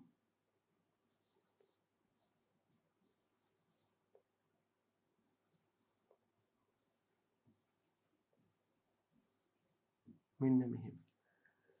දිනකට වර්ග මීටරයට ග්‍රෑම් 27යි. මේකෙන් කියලා තියෙන්නේ අපි ශේෂ්ත්‍රයක V වගා කළොත් නිසි පරතරය යටතේ වර්ග මීටරයක වගා කළ V වගාවක් මගින් දවසක් තුලදී ග්‍රෑම් 27ක වියලි පදාර්ථ ප්‍රමාණය ගොයම් කරල් නෙවෙයි ගහේ පත්‍ර වර්ධනය ආදිය දවසකට ග්‍රෑම් 27ක් ඇති වෙනවා කියලා. ඉතින් දවසකට වර්ග මීටරයකට ග්‍රෑම් 27ක් වියලි ස්කන්ධය වැඩි වෙනවා නම් හෙක්ටයාරයක් කියන්නේ කීයද? වර්ග මීටර 10000ක් වෙනවා. එහෙනම් අහන්න පුළුවන් මේ වගේ අගයන් ටිකක් දාලා මෙන්න මෙහෙමයි. ඉතින් මේ ගණන් හදන්න එහෙමනේ ළමයෝ. මම එච්චරයකට ගියේ නෑ. එක්තරා වී වගා ශාස්ත්‍රයක පරීක්ෂණයක් කළා ළමේ භූමියේ වර්ගඵලයේ වර්ග මීටරයයි. ඔව් යම් දිනක මේ වියලි පදාර්ථ මැනීමක් කළා. එදා ග්‍රෑම් මෙච්චරක් ආවා. පහෝදා ග්‍රෑම් මෙච්චරක් ආවා. මේ දෙක අතර පරතරය ඔයා හොයා ගන්නවා W2 ඍණ W1 වලින් ග්‍රෑම් 27ක් ලැබෙයි. වර්ග මීටරයේ ඔයා භූමියේ සලකා බැලූ වර්ගඵලයේ වර්ග මීටර දෙකක් නම් යට වර්ග මීටර 2යි කියලා දාන්න. පාඨාංක ලබාගත් දවස් 5කට පස්සේ නම් දින 5යි කියලා ගත්තාම ඔයාට ලැබෙනවා මෙන්න මේක. ඒ කියන්නේ මේකෙන් කියන්නේ V වගා කළ ක්ෂේත්‍රයක වර්ග මීටරයක් මගින් දිනකට ග්‍රෑම් මෙච්චරක වියලි පදාර්ථයක් නිපදවනවා. ඉතින් අහන්න පුළුවන් ඒ අනුව සතියක කාලයක් තුල හෙක්ටයාරයක නිපදවන වියලි පදාර්ථ ප්‍රමාණය කොච්චරද? කිලෝග්‍රෑම් වලින් හොයන්න කියලා. ඔයා කරන්නේ මොකද්ද? එතකොට මම නිකන් කියන්නේ දරුවෝ. ඔයා කරන්නේ ඒ වාගේ වෙලාවට දැන් මේ 27යි කියන්නේ ළමයි වර්ග මීටරයකින්නේ. ග්‍රෑම් 27යි කියන්නේ. මේක කිලෝග්‍රෑම් කරන්න මොකද මේක ග්‍රෑම් නේ ළමයි. මේ 27 වැඩි කරනවා 1000. මෙන්න ඔයාට ලැබෙනවා එතකොට මොනවද? සමහරින් මේ 27 කියන්නේ වර්ග මීටරයකටනේ. මේක හෙක්ටයාරයක් බවට පත් කරන්න මේ 1000න් නෙමෙයි 10000න් වැඩි කරනවා. එතකොට ඔයාට ලැබෙනවා හෙක්ටයාරයකට ලැබෙන වියලි පදාර්ථ ප්‍රමාණය ග්‍රෑම් වලින්. කොච්චරද? 27යි බිංදු තියෙනවා 1 2 3 4. හරිනේ. ඊළඟට මේක කිලෝග්‍රෑම් කරන්න ඕන නම් හෙක්ටයාරයට කිලෝග්‍රෑම් වලට හොයන්න ඕන නම් මේක බෙදන්න 1000. මේ බිංදු තුනට මේ බිංදු තුන ලැබෙනවා. ඔයාට ලැබෙනවා හෙක්ටයාර් එකකට කිලෝග්‍රෑම් 270ක වියලි පදාර්ථයක් දිනක් තුල තිර වෙනවා කියලා. ඔයා මේ ග්‍රෑම් වර්ග මීටරයකට ග්‍රෑම් 27ක් නම් හෙක්ටයාරයකට හොයන්න මේ හොයලා තියෙන්නේ ඔයා හෙක්ටයාරයකට ග්‍රෑම් හෙක්ටයාරයකට. ඒ කියන්නේ 2,70,000ක් වෙනවා. මේක 1000න් බෙදනවා හෙක්ටයාරයට කිලෝග්‍රෑම් කරන්න. මොකද කිලෝග්‍රෑම් එකක් කියන්නේ ග්‍රෑම් 1000ක් හින්දා මේ වගේ ඔයා 1000න් බෙදපුවාම මේ බිංදුරට මේ බිංදුරට කරා මෙන්න ඔයාට ලැබෙනවා දිනක් තුල හෙක්ටයාරයට කිලෝග්‍රෑම් 270ක වියලි පදාර්ථ තිරවීමක්. මේ කරල් නෙවෙයි මුළු ශාකයම. ඒ වගේම මෙතන කියලා තියෙනවා බඩේඟුරු වලට මේ වගේ 51යි.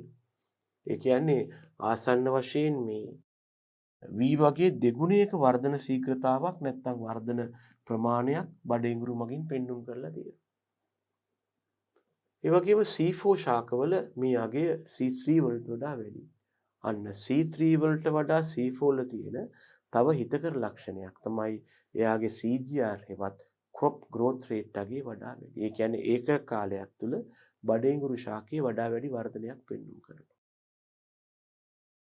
එතකොට මේ භෝගයේ මේ අගයේ මගින් අපට යම් භෝගයක වර්ධනය පිළිබඳව ඊට කලයුතු සාත්තු ක්‍රියා පිළිබඳව අදහසක් ලැබෙනවා. එතකොට දැනගන්න මේ සඳහා අපිට සමහර වෙලාවට මම නිකන් කියන්නේ මේක යොදා ගන්න විදිය ඒගොල්ලෝ දෙනවා ideal values හෙවත් reference values කියලා જાතියක් තියෙනවා. ඒ යටතේ අපිට සංසන්දනය කරලා බලන්න පුළුවන් විශ්ලේෂණය කරලා සමහර ලාවට දැන් මේක recommended value එකක් නම් දැන් මෙතන අපි හරියට වී වගා කරලා සාත්තු කළොත් දවසකට හෙක්ටයාරයකට ග්‍රෑම් 27ක් වීලි පදාර්ථයේ තිර වෙන්න ඕන නම් අපිට පරීක්ෂණාත්මකව අපේ වගාවේ සොයා බලන්න පුළුවන්. මෙන්න මේවට අපි කියනවා ළමයෝ physiological trials නැත්නම් agronomical trials කියලා. මේවා පර්යේෂණ හෝ එක්ස්පෙරිමන්ට්ස් නෙමෙයි මේවට කියන්නේ අපි අත්හදා බැලීම් හෙවත් trials කියලා. කෘෂිකර්මයේදී හමු වුණ දේවල් කීපයක් තියෙනවානේ.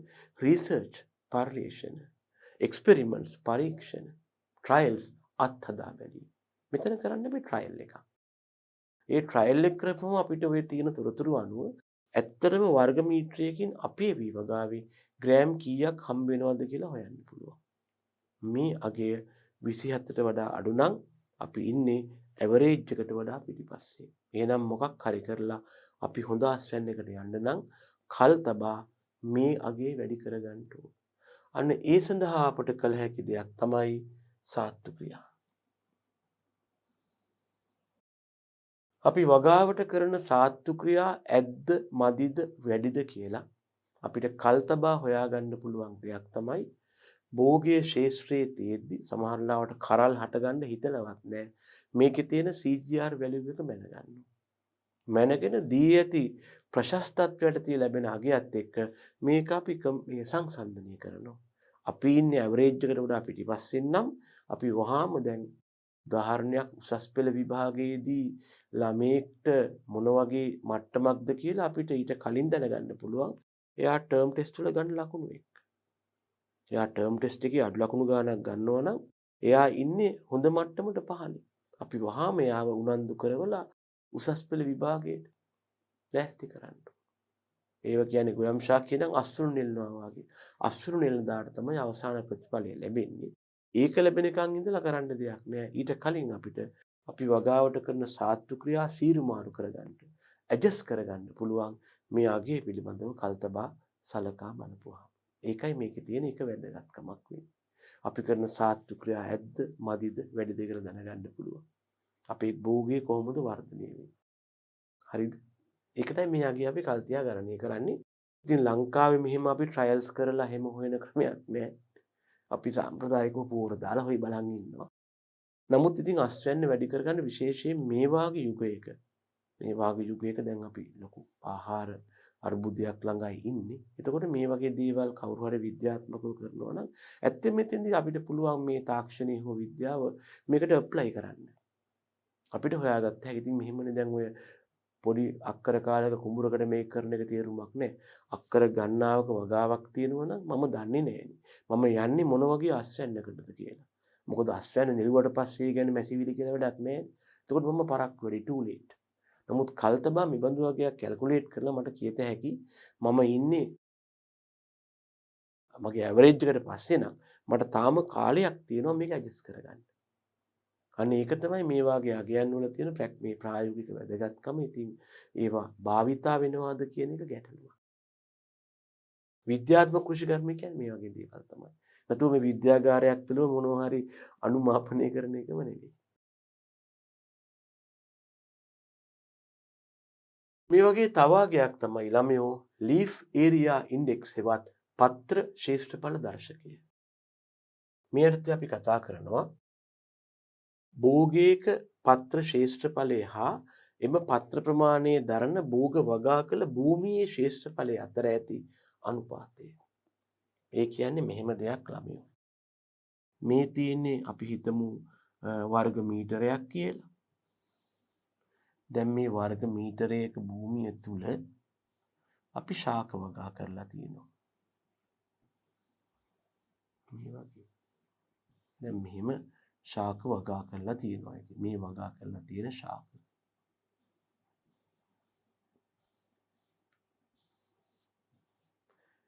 අපි කරන වැඩේ ඉරේ යටට දානවා මේ භූමියේ වර්ගඵලය.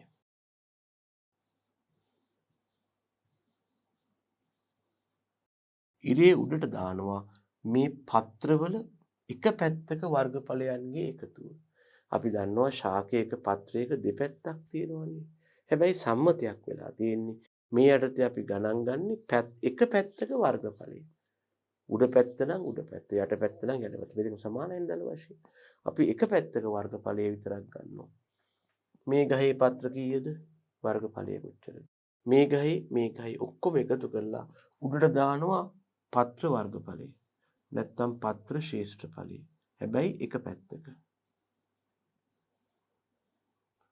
භූමියේ වර්ගඵලය යටට දානවා. දැන් මෙහෙම දෙයක් වෙනවා ළමයි. අපි පත්‍රවල වර්ගඵලය වර්ග මීටර වලින් ගණන් හදාගත්තොත් අවසානයේදී පත්‍රවල වර්ගඵලයේ වර්ග මීටර වලින් ගණන් හදාගත්තොත් ඒ වගේම භූමියේ වර්ගඵලයත් වර්ග මීටර වලින් ගණන් හදාගත්තොත් මේ බෙදීම කරද්දී මොකද වෙන්නේ? වර්ග මීටර වලට වර්ග මීටර කැපෙනවා. අපට හුදෙක්ම ලැබෙන්නේ එක ඉලක්කමක් විතරයි. මේ ඉලක්කව මගින් දක්වන්නේ අපේ භූමියේ වර්ගඵලය වගේ කී ගුණයක් පත්‍ර වර්ගඵලයක් මේකේ තියෙනවද කියලා. අපි හිතුවොත් මේ යගේ දෙකක් කියලා භූමියේ වර්ගඵලයේ වගේ දෙගුණයක් පත්‍ර වර්ගඵලයේ දාන්න. තේරෙන භාෂාවෙන් කිව්වොත් අපි මේ වගා කරපු දැන් මේ භූමිය අරගෙන තේරෙන භාෂාවෙන් කිව්වොත් අපි මේ භූමිය අරගෙන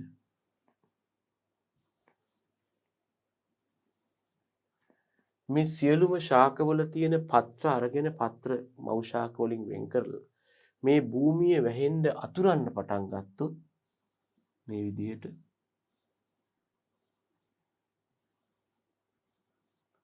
අපිට තියෙන මං කිව්වොත් එහෙම අපි ගණනය කළොත් පත්‍ර ශේෂ්ත්‍රඵල දර්ශකයේ 2යි කියලා ආවා කියලා. පත්‍ර ටික මේ භෝග ටික අයින් කරලා සියලුම පත්‍ර කඩලා ඉවර වෙලා මේ භූමිය තුල අතුරන්න පටන් ගත්තොත් මේ භූමියේ වර්ගඵලයේ වගේ තව ගුණයක් අවශ්‍ය වෙනවා මේ පත්‍ර ටික ඔක්කොම අතුරන්න. මෙතන වර්ග මීටරයක් නම් තව වර්ග මීටරයක් අවශ්‍ය වෙනවා. ඒකනේ 2යි කියලා කියන්නේ. මෙන්න මේකට අපි කියනවා leaf area index එවත් පත්‍ර ශේෂ්ත්‍රඵලය. නැත්නම් පත්‍ර ශේෂ්ත්‍රඵල දර්ශකය කියලා. භෝගයක පත්‍ර ශේෂ්ත්‍රඵලය හා එම පත්‍ර ප්‍රමාණය දරන භෝග වගා කළ භූමියේ ශේෂ්ත්‍රඵලය අතර ඇති අනුපාතයට තමයි අපි කියන්නේ leaf area index එවත් පත්‍ර ශේෂ්ත්‍රඵල දර්ශකය කියලා. යම් භූමියක ඇති පත්‍රවල මුළු වර්ගඵලය එම භෝගයේ වගා කර ඇති භූමියේ වර්ගඵලය. දැන් උඩ අපි ගත්තොත් ළමයි වර්ග මීටර කියලා.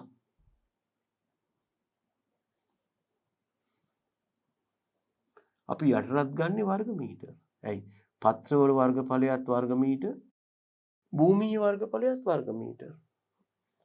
වර්ග මීටර වලට වර්ග මීටර කැපිලා අපට හුදෙක්ම ලැබෙන්නේ ඩිජිට් එකක් හෙවත් අගයක් පමණයි.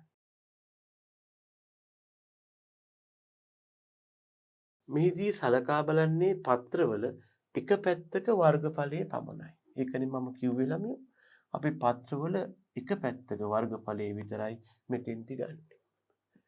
මෙම පත්‍ර ශේෂ්ත්‍රඵල දර්ශකයට ඒකක නැහැ. ඇයි ඒකක නැත්තේ? උඩ තිබිච්ච වර්ගඵලයේ වර්ග මීටර නම් යට තියෙන වර්ගඵලයේ වර්ග මීටර වලට වර්ග මීටර කැපෙනවා. එතකොට මේ හුදෙක්ම ඉලක්කමක් පමණයි. මේකෙන් දක්වන්නේ භූමියේ වගා කරපු ශාකවල පත්‍ර වර්ගඵලය භූමියේ වර්ගඵලයේ වගේ කී ගුණයක්ද කියන එකයි. මෙමාගේ යම් මට්ටමක් දක්වා වැඩි කරත්ම ශාකවල ප්‍රභා සංශ්ලේෂණයද වැඩි වෙනවා, නියත වෙනවා. තවදුරටත් වැඩි කළොත් ඇති වෙනවා අන්‍යෝන්‍ය සෙවණ. ඒ කියන්නේ පත්‍ර ගොඩක් වැඩි කරන් ගියොත් එක පත්‍රයක් මගින් අනෙක් පත්‍රයක් මත සෙවණ ඇති කරලා මොකද වෙන්නේ? ආපහු අඩු වෙන්න බලනවා ප්‍රභා සංශ්ලේෂණ.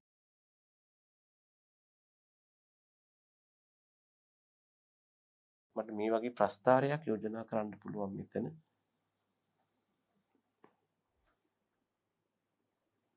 අපි x අක්ෂයට දානවා ළමයි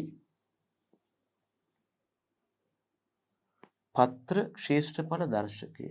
leaf area index දානවා x අක්ෂයට.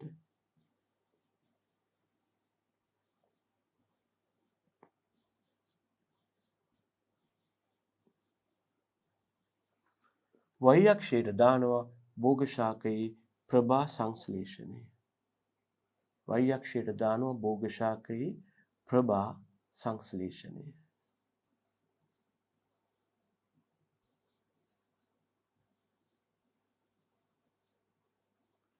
දාලා ප්‍රස්තාරයක් ඇන්දොත් අපට ලැබෙන්නේ මෙන්න මේ වගේ ප්‍රස්තාරයක්. යම් අගයක් දක්වා වැඩි කරද්දී ඊළඟට මේක නියත වෙලා හැබැයි තවත් වැඩි කරන්න ගියොත් අඩු වෙනවා.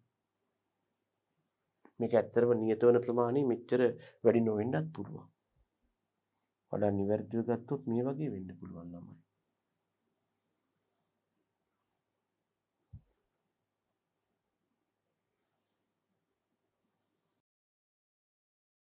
ඒ නිසා අපි දිගටම මේක ඇත්තටම සිග්මාකාරයේ දල වශයෙන්ම සල්රේඛීය වෙන්නේ නැහැ. නමුත් දැනගන්න අපි දිගටම ශාකවල පත්‍ර වර්ගඵලයේ වැඩි කරගෙන ප්‍රභා සංශ්ලේෂණය වැඩි කරන්න යන්න හොඳ නැහැ. එහෙම වුණොත් අන්‍යෝන්‍ය සෙවණ ඇති වෙලා ඒ කියන්නේ එක පත්‍රයක් මගින් තව පත්‍රයක් මත සෙවණ ඇති කරනවා. එතකොට මේ සෙවණට ලක්වන පත්‍රයේ නිසි ආලෝක තීව්‍රතාවක් ලැබෙන්නේ ප්‍රභා සංශ්ලේෂණය කරගන්න බැරි වෙනවා. එතකොට ප්‍රතිඵල වෙන්නේ මොකක්ද? එයා අර උඩ ඉන්න එක්කෙනා නිපදවන ආහාර මත යැපෙන්න පටන් අරන් එයාපත් වෙනවා ඩිපෙන්ඩන්ට් ලීෆ් එකක් හෙවත් යැපෙන පත්‍රයක් මතට පරපෝෂී පත්‍රයක් පැරසිටික් ලීව් එකක් මතට ලීෆ් එකක් බවට පත් වෙනවා. ප්‍රතිඵලයේ වින්‍යාස වෙන්න අඩු වෙනවා. ප්‍රභා සංශ්ලේෂණ ශීඝ්‍රතාව අඩු වෙනවා. ඉතින් ඒ නිසා අපිට විශේෂයෙන්ම භෝගවල පරතර තීරණය කරන්න. අපි කවර පරතරයකින්ද භෝග වගා කරන්න කියන එක තීරණය කරන්න. මොන වගේ පත්‍ර සංඛ්‍යාවක් ලැබෙනකම් ශාකවලට පෝර දානවද සාත්තු කරනවද කියන එක තීරණය කරද්දී මේ ලීෆ් ඒරියා ඉන්ඩෙක්ස් අගය අපට හරි වැදගත් වෙනවා. මේ අනුව යම් භෝගයක ප්‍රශස්ත වර්ධනයක් හා අස්වැන්නක් සඳහා පත්‍ර ශේෂ්ඨඵල දර්ශක ප්‍රශස්ත ශේෂ්ඨඵල දර්ශක අගයක් තියාගන්න ඕන. ඉතින් මේ සඳහා අපට ළමයි මෙන්න කරන්න පුළුවන් දේවල් හරියට පරතරය පාලනය කරනවා. පරතරය වැඩි කළොත් ලීෆ් ඒරියා ඉන්ඩෙක්ස් අගය වැඩි වෙලා හැබැයි අනවශ්‍ය විදිහට වැඩි වුණොත් ප්‍රභා සංශ්ලේෂණය අඩු වෙනවා. අන්‍යෝන්‍ය සෙවණ එක ශාකයකින් තව ශාකයක් මත සෙවණ ඇති කළොත් නැත්නම් එක ශාක පත්‍රයක් මගින් තව ශාක පත්‍රයක් මත සෙවණ ඇති කළොත් ඔන්න ලීෆ් ඒරියා ඉන්ඩෙක්ස් එක වැඩි. ඒක පාලනය කරන්න ඕන. ශාක තුනී කරනවා. ශාක තුනී කරනවා කියන්නේ මේ වැලි කඩදාසියක් කරන් ශාක සූරනවා කියන එක නෙමෙයි ළමයෝ. මේකට අපි කියනවා ඉංග්‍රීසියෙන් ටිනින් අවුට් කියලා.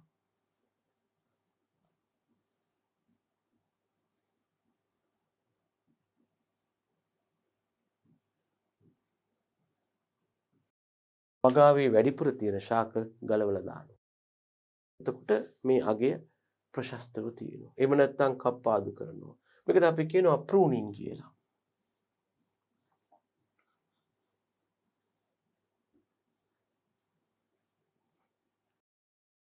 යම් ශාකයක පවතින තෝරාගත් කොටස් ඉවත් කරනවා. එතකොට අපිට මේ අන්‍යෝන්‍ය සෙවණ වළක්වන්න පුළුවන්. එහෙම නැත්නම් නයිට්‍රජන් පොහොර දාන එක ගානක් ඇතුව දාන්න ඕනේ. වැඩිපුර නයිට්‍රජන් පොහොර දැම්මොත් භෝග ශාකවල කොළදාව කියන තත්ත්වය වැඩි වෙනවා. අධිකව නයිට්‍රජන් පොහොර භාවිතයෙන් භෝග ශාකවල කොළදාව වැඩි වෙනවා. භෝග ශාකවල කොළදාව වැඩිවීම අන්‍යෝන්‍ය සෙවණ හටගෙන පත්‍ර ශේෂ්ඨඵල දර්ශකයේ වැඩි වුණාට ප්‍රභා සංශ්ලේෂණය අඩුවීමට හේතුවක් වෙනවා. ඉතින් අපෙන් අහන්න පුළුවන් ප්‍රශ්නයක්. කිසියම් අවස්ථාවක භෝගයක පත්‍ර ශේෂ්ඨඵල දර්ශකය වැඩි කිරීමට කළ හැකි ක්‍රියාවක් වන්නේ. පරතරයේ වැඩි කිරීම කිසියම් භෝගයක පත්‍ර ශේෂ්ඨඵල දර්ශකය වැඩි කිරීමට කළ හැකි ක්‍රියාවක් වන්නේ පරතරයේ වැඩි කිරීම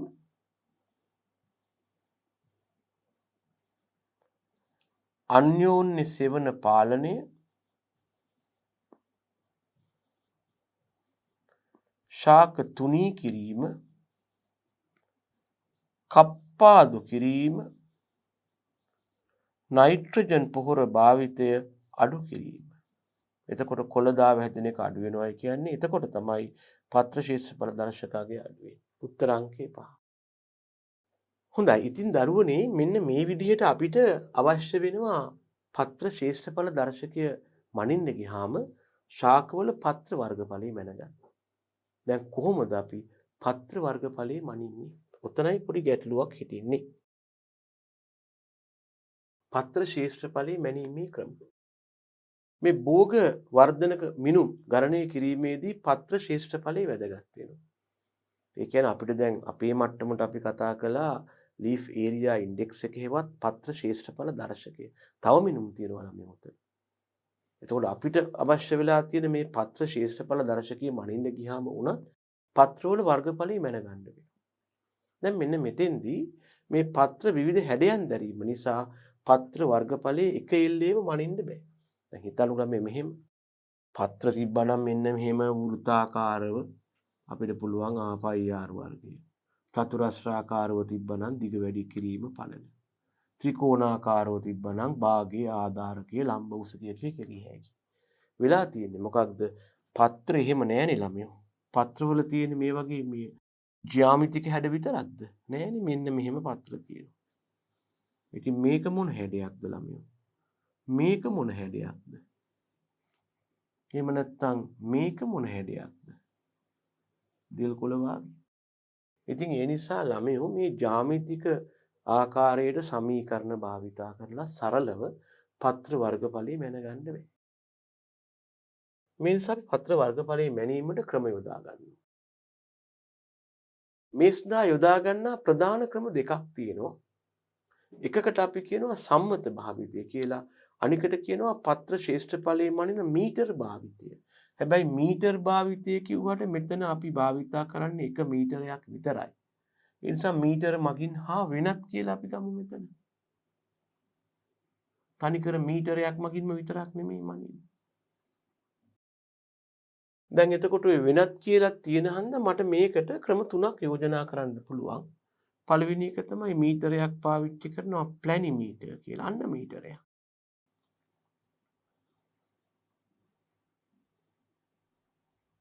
දෙවෙනි එක තමයි ඒක මීටරයක් කියන්න අමාරුයි. අපි පාවිච්චි කරනවා පොඩි තැටි කපා ගන්න උපකරණයක්.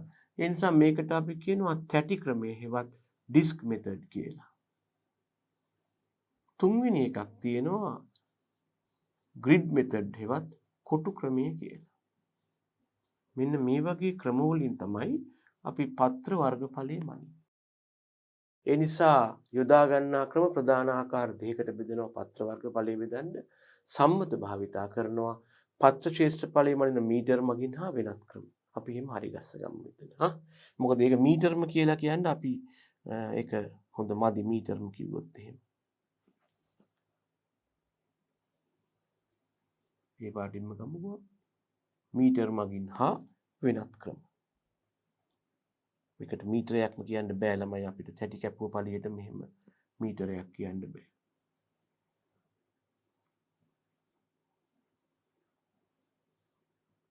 මොකද මම පිළිගන්නවා අපිට ටැනිමීටර් එක නම් ඔව් මීටරයක් කියලා සලකන්න පුළුවන් කිසිම ගැටලුවක් නැහැ.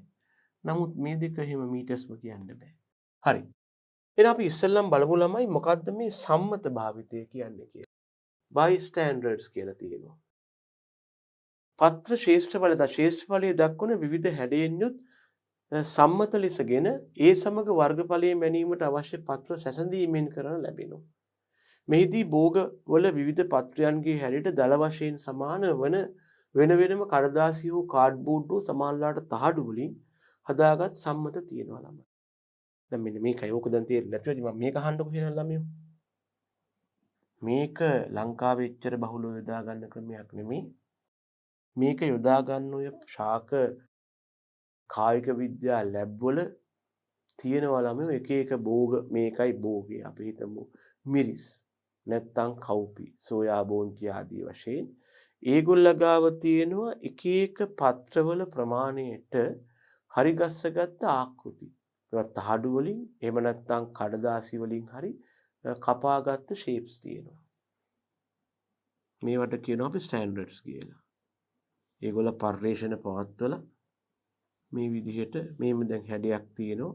ඊළඟට මේ හැඩේ අපි හිතුව මේක චිලි කියලා ගහලා මේගොල්ලෝ දාගෙන තියෙනවා මේවා පොඩි කබඩ් වල. එතකොට මේකේ ඒගොල්ලෝ වර්ගඵලය මුද්‍රණය කරලා තියෙනවා. මේ වගේ ෂේප් එකක් තිබ්බොත් මේකේ වර්ගඵලය ඒගොල්ලෝ කල්තබා කැල්කියුලේට් කරලා මේකේ අච්චු ගහලා තියෙනවා 0.5 වර්ග සෙන්ටිමීටර්. ඉතින් මේ වගේ ගොඩාක් තියෙනවා ළමයි අර මොඩල් හරි ගස්සගෙන තියෙනවා ඒගොල්ලෝ. එක එක ක්‍රොප් එකට දැන් අපි හුඟක් වෙලාවට ගත්තා මේක මේ වගේ තත්ත්ව හමු වෙන්නේ ටිකක් ඔය ලොකු පර්යේෂණ ආයතනවල අපි ගත්තොත් එහෙම දැන් ඒගොල්ල වැඩ කරන්නේ දඹල එක්කන. ඒගොල්ල ගාව දඹල ශාකවල විතරක් මේ වගේ ලීෆ් ඒරියා මොඩල්ස් තියෙනවා. එකම ලැබ් එකේ ඔක්කොම බෝක දාගෙන කරන ක්‍රමයක් නැහැ. තේනම් තේ පර්යේෂණ ආයතනේ ලංකාවේ නම් මේකට යන්නේ නම් තියෙන්න පුළුවන්. ඒගොල්ලන්ට ඕනේ නම් එක එක තේ පත්‍ර සයිසස් වල මොඩල්ස් හදාගෙන ඒකේ වර්ගඵලය මුද්‍රණය කරලා තියෙනවා. ඔයාට තියෙන්නේ මේ සූට් කේස් එක වගේ අරන් ෂේප්ට් එකට කියලා මේකනේ පත්‍රය කියලා මේ මොඩල්ස් තියෙනවා. තිබ්බාම ඔයාට තේරෙනවා ඇත්ත ශාක පත්‍රයයි මේ මොඩල් එකයි ගානට මැච් වෙනවා. මේක නම් ශාකී සැබෑ පත්‍රේ හරි. මේකට හරියන මොඩල් එක මේක තමයි කියලා ඔයා මේකේ වර්ගඵලය 0.5 කියලා නෝට් කරගන්න. ඔයාට පත්‍රේ කඩන්න ඕනෙත් නෑ. ගහේම තියෙද්දි මේක තෝරලා ගැලපෙන මොඩල් එකත් එක්ක මැච් කරලා වර්ගඵලය ගන්න පුළුවන්. මොකද පත්‍රවල තියෙන්නේ අක්‍රමවත් හැඩයක් නිසා අපිට මේ වගේ සම්මතේවත් ස්ටෑන්ඩඩ් මොඩල්ස් පත්‍ර උඩින් තියලා වර්ගඵලය තීරණය කරගන්න පුළුවන්. ඔන්න ඕක තමයි ළමයෝ ඔය කියන්නේ. මෙම පත්‍ර හැඩ වල වර්ගඵලයන් මුලින් මැන ගන්නා අතර පසුව පත්‍ර ශ්‍රේෂ්ඨඵලයේ මැනීමට අවශ්‍ය ශාක වෙත ගොස් ඉහත කී සම්මත හැඩයන් එම පත්‍ර මත තබා ඒවායේ ප්‍රමාණයට සමාන වන හැඩයන් තෝරගන්න. එමගින් එම සම්මතවල වර්ගඵලය අදාළ පත්‍රවල වර්ගඵලය ලෙස සලකනවා. මොකද ස්ටෑන්ඩඩ් එකේ සම්මතයේ මුද්‍රණය කරලා තියෙනවා. මේ කාඩ් එකත් එක්ක හරි ගියොත් මේකේ වර්ගඵලය මෙච්චරයි කියලා. හරිද? ඔන්න ඕක තමයි ස්ටෑන්ඩඩ්ස් පාවිච්චි කරනවා කියලා අපි කරන්නේ. වාසිය තමයි ගහෙන් කොළ කඩන්න ඕනේ. අර මොකද්ද ගහ දන්න අයට කොළ පෙන්නනවා කඩා පානවා වගේ එහෙම ඕනේ අපිට තියලා කෙලින්ම ගන්න පුළුවන්. හැබැයි එච්චරම නිවැරදි නෑ. මොකද අපි පියවි හැට තමයි මේ ස්ටෑන්ඩඩ්ස් බලන්නේ. මේක හරි එපා වෙන සුළු වැඩක්. අනික තමයි වැඩි කාලයක් මුදලක් හා ශ්‍රමයක් වැය වෙනවා. එක්කෙනෙක් මේකට වර ඉන්නවා රිසර්ච් වල ඉන්නවා රිසර්ච් ඇසිස්ටන්ට්ලා ඉන්නවා ඩේටා කලෙක්ටර්ස්ලා ඉන්නවා. ඒගොල්ලෝ දාලා ඉතින් මේවා බල හිටියේ. right. එහෙනම් ඔන්න මං එනවා ළමයෝ දෙවනි ක්‍රමයට පත්‍ර ශේෂ්ඨඵලයේ බඳින මීටර් භාවිතයෙන් මීටර් හා වෙනත් ක්‍රම කියලා කියන්නම්කෝ. මෙන්න ඒ යටතේ යොදා ගන්න පළවෙනි ක්‍රමය තලමාන හෙවත් ප්ලැනිමීටර් භාවිතය. නිකන් මතක තියාගන්න 1959 දී ජෙන්කින් කියන විද්‍යාඥයා තමයි මේක හොයාගත්තේ. ප්ලැනිමීටරේ මගින් පත්‍ර වර්ගඵලයේ මනින්න. මේ ක්‍රමේදී පත්‍ර ශ්‍රේෂ්ඨඵලයේ මැනීමට අවශ්‍ය පත්‍රවල සටහන් ප්‍රභා සංවේදී කඩදාසි වල කියන්නේ ලයිට් ආලෝකයට සංවේදී වෙන ඒවා හෝ සාමාන්‍ය ප්‍රස්ථාර කඩදාසියක මුලින්ම ඇඳ ගන්නවා. කරන්නේ පත්‍රය ගහෙන් කඩා ගන්න වෙනවා. ගහේ තීදි කරන්න අමාරුයි. ගෙනල්ලා මේ පත්‍රයේ ෂේප් එක අපි ළමයි මේ වගේ කඩදාසියක ඇඳ ගන්නවා. මේ වගේ කඩදාසියක් අරන් ඒකේ ඔන්න ලීෆ් එකේ ෂේප් එක මේකයි කියලා ඇඳ ගන්නවා. හරිද? මේක තියෙන්නේ කඩදාසියක. ඊළඟට කරන වැඩේ මේ ප්ලැනිමීටර් කියන උපකරණය ගෙනල්ලා මේ තියෙන උපකරණය තමයි ඒක අපිට එක තැනක මවුන්ට් කරන්න පුළුවන්. මවුන්ට් කරලා මෙතනින් මේ මෙහෙම මවුන්ට් කරලා මේ පාදේ එහාට මෙහාට ගෙනියන්න පුළුවන්. මේ පාදයේ මගින් මෙතන තියෙන මේ දර්ශකය හරියට මේ පත්‍ර මාජින් එක දිගේ රවුමට අරන් යනවා. අරන් ගිහින් ඉවර වෙනකොටම ඔයා කවර් කරපු ප්‍රදේශයේ වර්ගඵලය අපිට මෙතන වර්නියර් ක්‍රමයට හරි සමහර වෙලාවට තුනක් කෙලින්ම ඩිජිටල් ආකාරයේ දැන් පත්‍රයේ හැඩය මේක නම් හරියට පත්‍රයේ ඔයා තැනකින් පටන් අරගෙන මෙතන මාක් කරලා පටන් අරන් මේ බාහුව එක තැනක මේක මවුන්ට් කරලා මේ බාහුව හරියට මේක වටේ හුවම අරගෙන යනවා අරගෙන ගිහිල්ලා මෙතනට එනකොට ඔයා පහු කරපු වර්ගඵලය මේකෙන් මැනගන්න පුළුවන්. සමහර ඒවා තියෙනවා අපි දැකලා තියෙනවා ඔය දියුණු ඒවායේ පොඩි තියෙනවා නිකන් ඩිස්ප්ලේ එකක් ඒකේ ඩිජිටල් ක්‍රමයට වැටෙනවා. ඔයා පටන් අරන් මෙහෙම අරන් ගිහිල්ලා මෙතෙන්ට ආපහු එකපාරම කික් ගන්නවා. ඒ කියන්නේ හරියට මේක සංවෘත වුණා. කික් ගාලා මොකද වෙන්නේ? රීඩින් එක වැටෙනවා. ඉතින් ලේසි මේ උපකරණය මම දන්නේ නැහැ කොච්චර මිලද කියන්නේ. හරි. මේක සමහරලාට සර්වේයින් වැඩ වලටත් ගන්නවා ඒරියා මෙෂර්මන්ට්ස් වලට. හරි. ප්ලැනිමීටර් කියලායි මේකට කියන්නේ. ඉතා නිවැරදි ක්‍රමයක් වෙනත් ක්‍රමවල ඇකියුරසි එක මයින්ඩත් යොදා ගන්න පුළුවන්. අර ස්ටෑන්ඩඩ්ස් වල ඒරියා එක හරිද කියලා හැම හොයා බලන්න චෙක් කරන්න යොදා ගන්න පුළුවන්. හැබැයි වැඩි අවධානයක් ඕන වෙනවා කාලයක් ඕන වෙනවා. ඉතින් උපකරණිකුත් ඕනේ. එහෙම නැත්නම් ළමයෝ දෙවෙනි ක්‍රමයක් අපිට ආවා පැටි ක්‍රමයේ හෙවත් මේකට කියනවා ඩිස්ක් මෙතඩ් කියලා. මේ ඩිස්ක් මෙතඩ් එක යටතේ මම මෙහෙම කියන්නම්කො මේ හැල්ල ගැන එච්චර උනන්දු වෙන්න එපා පුතේ. මේක කරද්දී ඒ විද්‍යාගාරවල තියෙනවා ළමයෝ. ඒවා මේ විශ්වවිද්‍යාවලත් තියෙනවා මේ ක්‍රොප් මොනවද භෝග දෙපාර්තමේන්තුවේ එහෙම තියෙනවා. මෙන්න මේ වාගේ පොඩි හැන්ඩල් එකක් හයි කරලා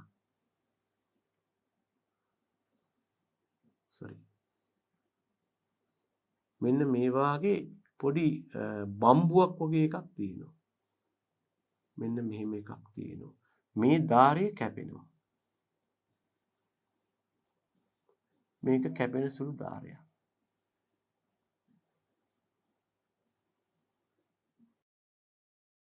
ඔයාට මෙන්න මේක ශාක පත්‍රයක් මතින් තියලා මෙහෙම කරපුවාම මෙතනින් අල්ලංගල පත්‍රයක් මතින් තියලා මෙහෙම කරපුවාම කෙලින්ම පත්‍ර ඩිස්ක් එකක් කැපෙනවා. මම නිකම් මේකට මේ මට මතක් වෙන උදාහරණයක් කියන්න. දැකලා තියෙනවද පැටිස් හදන විදිය? පැටිස් තමයි කො. අර පිටිය අනම්මනම් අනලා පැත්ත කරේකට දාන්න එළවලු ඒ මොනවද අල මොනවා හරි මාළු හරි ලෑස්ති කරලා අර පිටි නිකන් මෙහෙම ලෙවල් කරලා ඔය මට මතකයි ගෙවල් වල මෙහෙම ඕක දාගෙන ඔගේ රවුම් කපන්න එපායි. රවුම් කපන්නේ කොහොමද? වීදුරුවක් අරන් ඕක උඩ දාලා මෙහෙම කරපුවම පිටි රවුමක් කැපෙනවා. ඊළඟට ඕකට අර එළවලු එහෙම දාලා නවලා නේද අර මෙහෙම ගෑරු පොලි මම දන්නේ වට උපකරණ තියෙනවද කියලා සාමාන්‍ය ගෙවල් වල හදන්නේ ඕක. අන්න ඒ වගේ පිටි රවුමක් කපා ගන්නවා වාගේ අර පිටි නිකන් අර තියෙන මේ මොකද්ද අර පිටි මෙහෙම අනලා නිකන් රබර් වගේ වෙන්න අනලානේ හදන්නේ ඕකට නේ. හදලා හොම දාලා තැටියක් උඩ අර වීදුරුවක් හරි මොකක් හරි දාලා හොම කරපුවාම මොකද වෙන්නේ? පිටි රවුමක් කැපෙනවා. ඊළඟට ඕකටනේ අර දාලා මොනවද එළවලු අරන් මනන් දාලා මෙහෙම වහලා ගෑරුප්පෙන් හොම කරලා බදින්නේ නේ. ආන් ඒ වාගේ මෙතනත් කරන්නේ මොකද්ද ළමයෝ? මේකේ ධාරය කැපෙන සුළුයි. ඕක ගෙනලා පත්‍රයට දාලා හොම කරකවපු හැටි මොකද වෙන්නේ? ඩිස්ක් එකක් හෙවත් රවුමක් කැපෙනවා. අපිට ওই වගේ පත්‍ර වලින් රවුම් කපා ගන්න පුළුවන්. දැන් මේ ක්‍රමයේ මූලධර්මයේ මෙන්න මේකයි. ඒක මම කියන්නම්කෝ. අපිට අවශ්‍ය වෙලා තියෙන ළමයි කොහොම හරි පත්‍ර වර්ගඵලය හොයන්නනේ. හිතන්නකෝ මේ තියෙන්නේ පත්‍රයක් කියලා. මෙන්න තියෙනවා පත්‍රය. මම ඉස්සෙල්ලාම මේ පත්‍රයේ බර කිරා ගන්නවා ස්කන්ධය කිරා ගන්නවා. පත්‍රයේ කඩලා අරගෙන හැබැයි මේක විනාශ මේ අපි කියන ඩිස්ට්‍රක්ටිව් මෙතඩ් එකක් කියලා. මොකද පත්‍රය අහිමි වෙනවනේ අපිට. පත්‍රයේ ස්කන්ධය කිරා ගන්නවා. කිරාගෙන මෙන්න මේ ඩිස්ක් කටර් කියන උපකරණය ගෙනලා මේක මීටරයක් නෙවෙයි උපකරණයක් නෙවෙයි මේක තිය පත්‍රයෙන් රවුම් කපනවා. මට එකම ප්‍රමාණයේ රවුම් කැපෙනවා මේ පත්‍රයේ. මම මේ රවුම් කපද්දි නාරටි තියෙන තැනුයි නැති තැනුයි හැම තැනින්ම රවුම් කපා ගන්න පරිස්සම් වෙනවා. ඔය විදිහට මම රවුම් කපනවා. මම දන්න එක දෙයක් තියෙනවා ළමයි. මම දන්නවා මේ රවුමක වර්ගඵලය හරියටම. බොහෝ විට මේ රවුමක වර්ගඵලය අපි ගන්නේ ළමයි වර්ග සෙන්ටිමීටරයක් කියලා. ඒක හරියටම එක්සැක්ට්ලි හදලා තියෙනවා. මේ එක රවුමක් කියන්නේ වර්ග සෙන්ටිමීටර එකක් කියලා අපි දන්නවා. හැබැයි ඉතින් පොඩි පොඩි රවුම් හොම කපලා අපි සාමාන්‍යයෙන් රවුම් 100ක් විතර කපා ගත්තා කියලා හිතන්නකෝ. එතකොට රවුමක වර්ගඵලය වර්ග සෙන්ටිමීටර එකක් නම් රවුම් 100 වර්ගඵලය කොච්චරද? වර්ග සෙන්ටිමීටර 100ක් වෙනවා. අපි ඊළඟට මේ රවුම් 100ම දාලා ඒකේ ස්කන්ධය කිරා ගන්නවා. අපි දැන් දන්නවා මේ රවුම් 100ම වර්ගඵලය වර්ග මීටර 100යි කියලා. අපි ඊළඟට රවුම් 100ම ස්කන්ධය කිරා ගන්නවා. අපි හිතමු අපිට ආවා කියලා ග්‍රෑම් 120ක්. ඉර ගහන්න කලබල වෙන්න ඕනේ මම නිකන් ගැහුවේ ග්‍රෑම් 120ක් කියලා. මේ තියෙන රවුම් 100ම වර්ගඵලය මේ තියෙන රවුම් 100ම ස්කන්ධය.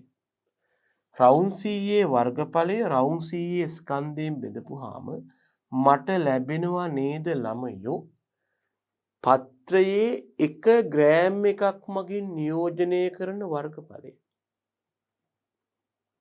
මම මේ පත්‍රයේ මුළු ස්කන්ධය දන්නවනම් අපි හිතමු ග්‍රෑම් 150යි කියලා පත්‍රයේ මුළු ස්කන්ධ 250 750යි කියලා හිතමු නිකන් කිව්වේ.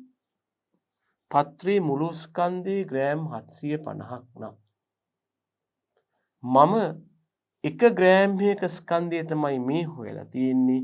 මේක වැඩි කළොත් 120යි ග්‍රෑම් වලට. මම මේ නිකන් කිව්වේ ග්‍රෑම් වලට ග්‍රෑම් කැපිලා මට ලැබෙන්නේ මොකක්ද? මුළු පත්‍රයේම වර්ගඵලය. ඇයි කෙනෙක් අහනවා ඇයි ඔයා එක තැටියක් කපලා ඕකේ ස්කන්ධය කිරුවේ නැත්තේ? එක තැටියක ස්කන්ධය ඊටම සුළුයි. මේ වගේ සුළු ස්කන්ධයක් අපට ඇකියුරේට්ලි ඒවත් නිවැරදිව කිරා ගන්න අමාරුයි ළමයෝ. ඒකයි තැටි 100ක් විතර කපලා ඒකේ ස්කන්ධය කිරවුවේ. එතකොට අපට වඩා නිවැරදිව ස්කන්ධය කිරා ගන්න පුළුවන්. එක තැටියක වර්ගඵලයේ වර්ග සෙන්ටිමීටර එක නම් තැටි 100ක් කපපුවාම ඒකේ ස්කන්ධය වර්ග සෙන්ටිමීටර 100යි. ඒකයි මේ කිව්වේ ළමයෝ. එක තැටියක වර්ගඵලයේ වර්ග සෙන්ටිමීටර 1යි කියලා මේකේ අච්චු ගහලා තියෙනවා. මේ උපකරණයේ දක්වලා තියෙනවා තැටියක වර්ගඵලය කොච්චර දෙන්නේ කියලා. එහෙනම් එක තැටියක වර්ගඵලයේ වර්ග සෙන්ටිමීටර 1ක් නම් තැටි 100 වර්ගඵලය වර්ග සෙන්ටිමීටර 100යි. මම ඊළඟට මේ තැටි 100ම පරිස්සමින් අරගෙන එකක් නෙමෙයි 100ක් අතම සෑහෙන බරක් තියෙනවානේ. මේ තැටි 100ම බර කිරා ගන්නවා. මට ඇවිල්ලා තියෙනවා තැටි 100ම බර ග්‍රෑම් 120. මම මේ නිකන් ගත්තේ. එහෙනම් මම දැන් මේ හොයලා තියෙන්නේ මොකක්ද? තැටි 100ේ වර්ගඵලයේ බෙදපුවාම තැටි 100ේ ස්කන්ධයෙන් මට ලැබෙනවා 1 ග්‍රෑම් එකක් මගින් නියෝජනය කරන පත්‍රයේ වර්ගඵලය කොච්චරද කියලා.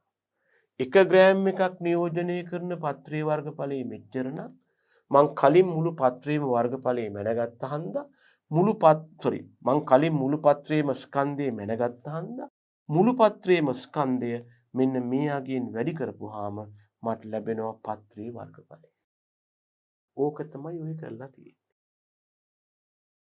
අපි මේ විස්තර කරන්න උත්සාහ කළේ ඔන්න ඕකයි. නිකමට මම මේ වාගේ ගැටලුවක් යොදාගෙන තියෙනවා. පත්‍ර ශේෂ්ඨඵලයේ සෙවීමට අවශ්‍ය පත්‍ර සාම්පලයේ ස්කන්ධය ග්‍රෑම් 1000යි කිලෝ එකක් අරන් තියෙනවා. තැටි කැපෙන උපකරණයේ තැටියක වර්ගඵලයේ වර්ග සෙන්ටිමීටර 2.5යි. එක තැටියක දැන් අපි ගත්තොත් ළමයෝ මේ කියන විදිහට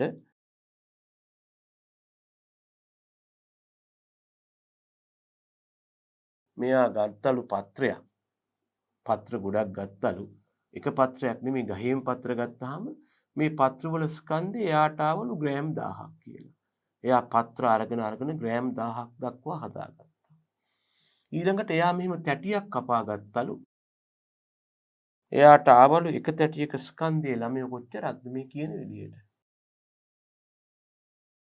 සමාවෙන් එක තැටියක වර්ගඵලය ආවලු වර්ග සෙන්ටිමීටර් 2.5. මෙන්න තැටියේ වර්ගඵලය වර්ග සෙන්ටිමීටර් 2.5ක් ආවලු. එක තැටියක ස්කන්ධේ නිවැරදිව මනින්න බැරි හින්දා එයා මැන්නලු තැටි 100 ස්කන්ධය. මේ තැටියක් හරි පොඩි බරක් නේ ළමයෝ ලැබෙන්නේ. තැටි 100ෙන් ආපු ස්කන්ධයට ග්‍රෑම් 0.82ක්. මෙන්න තැටි 100ම ස්කන්ධය. එහෙනම් තැටි 100ම වර්ගඵලය හොයන්නේ කොහොමද? එක තැටියක වර්ගඵලය 2.5ක් නම් තැටි 100ම වර්ගඵලය වර්ග සෙන්ටිමීටර 250ක් ආවා. දැන් එයා දන්නවා තැටි 100ම වර්ගඵලය කොච්චරද කියලා. තැටි 100ම ස්කන්ධයත් එයා දන්නවා.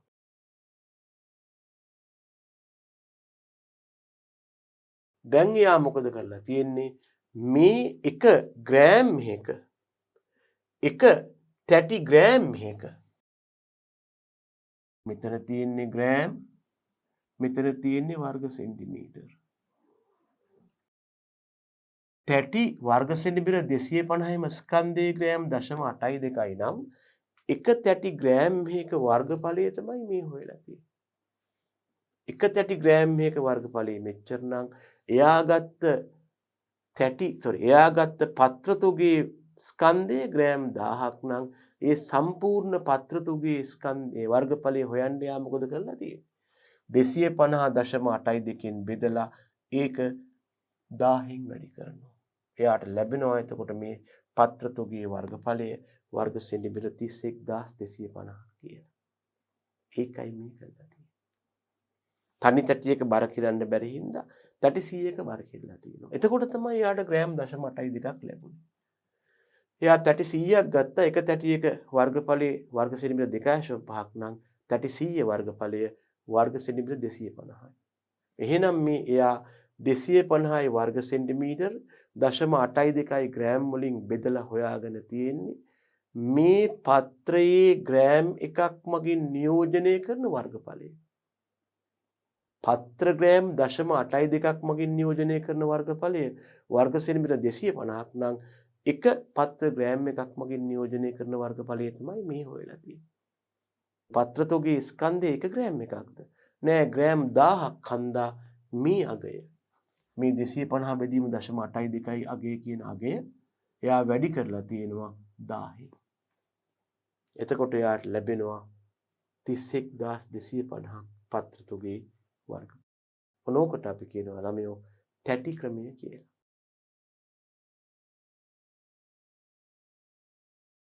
පාඨාංක නම් නිවැරදි.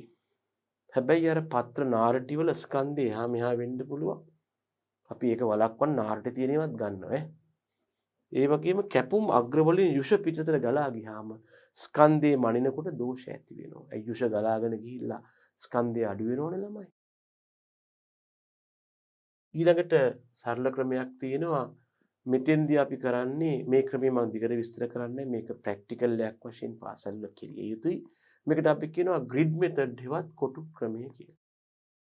මෙතෙන්දී අපි කරන්නේ ශාක පත්‍රය අරගෙන ඔය ශාක පත්‍රයේ මව් ශාකයෙන් නෙලාගෙන ඒ විදිහටම හරි වඩා හොඳයි මේක ප්‍රෙස් කරලා අර වල්පල යටි පුතක වගේ ප්‍රෙස් කරලා ඊළඟට මේ ශාක පත්‍රය අරගෙන අපි විශේෂ කොටු තියෙන කඩදාසියක මේ ශාක පත්‍රය තියෙනවා.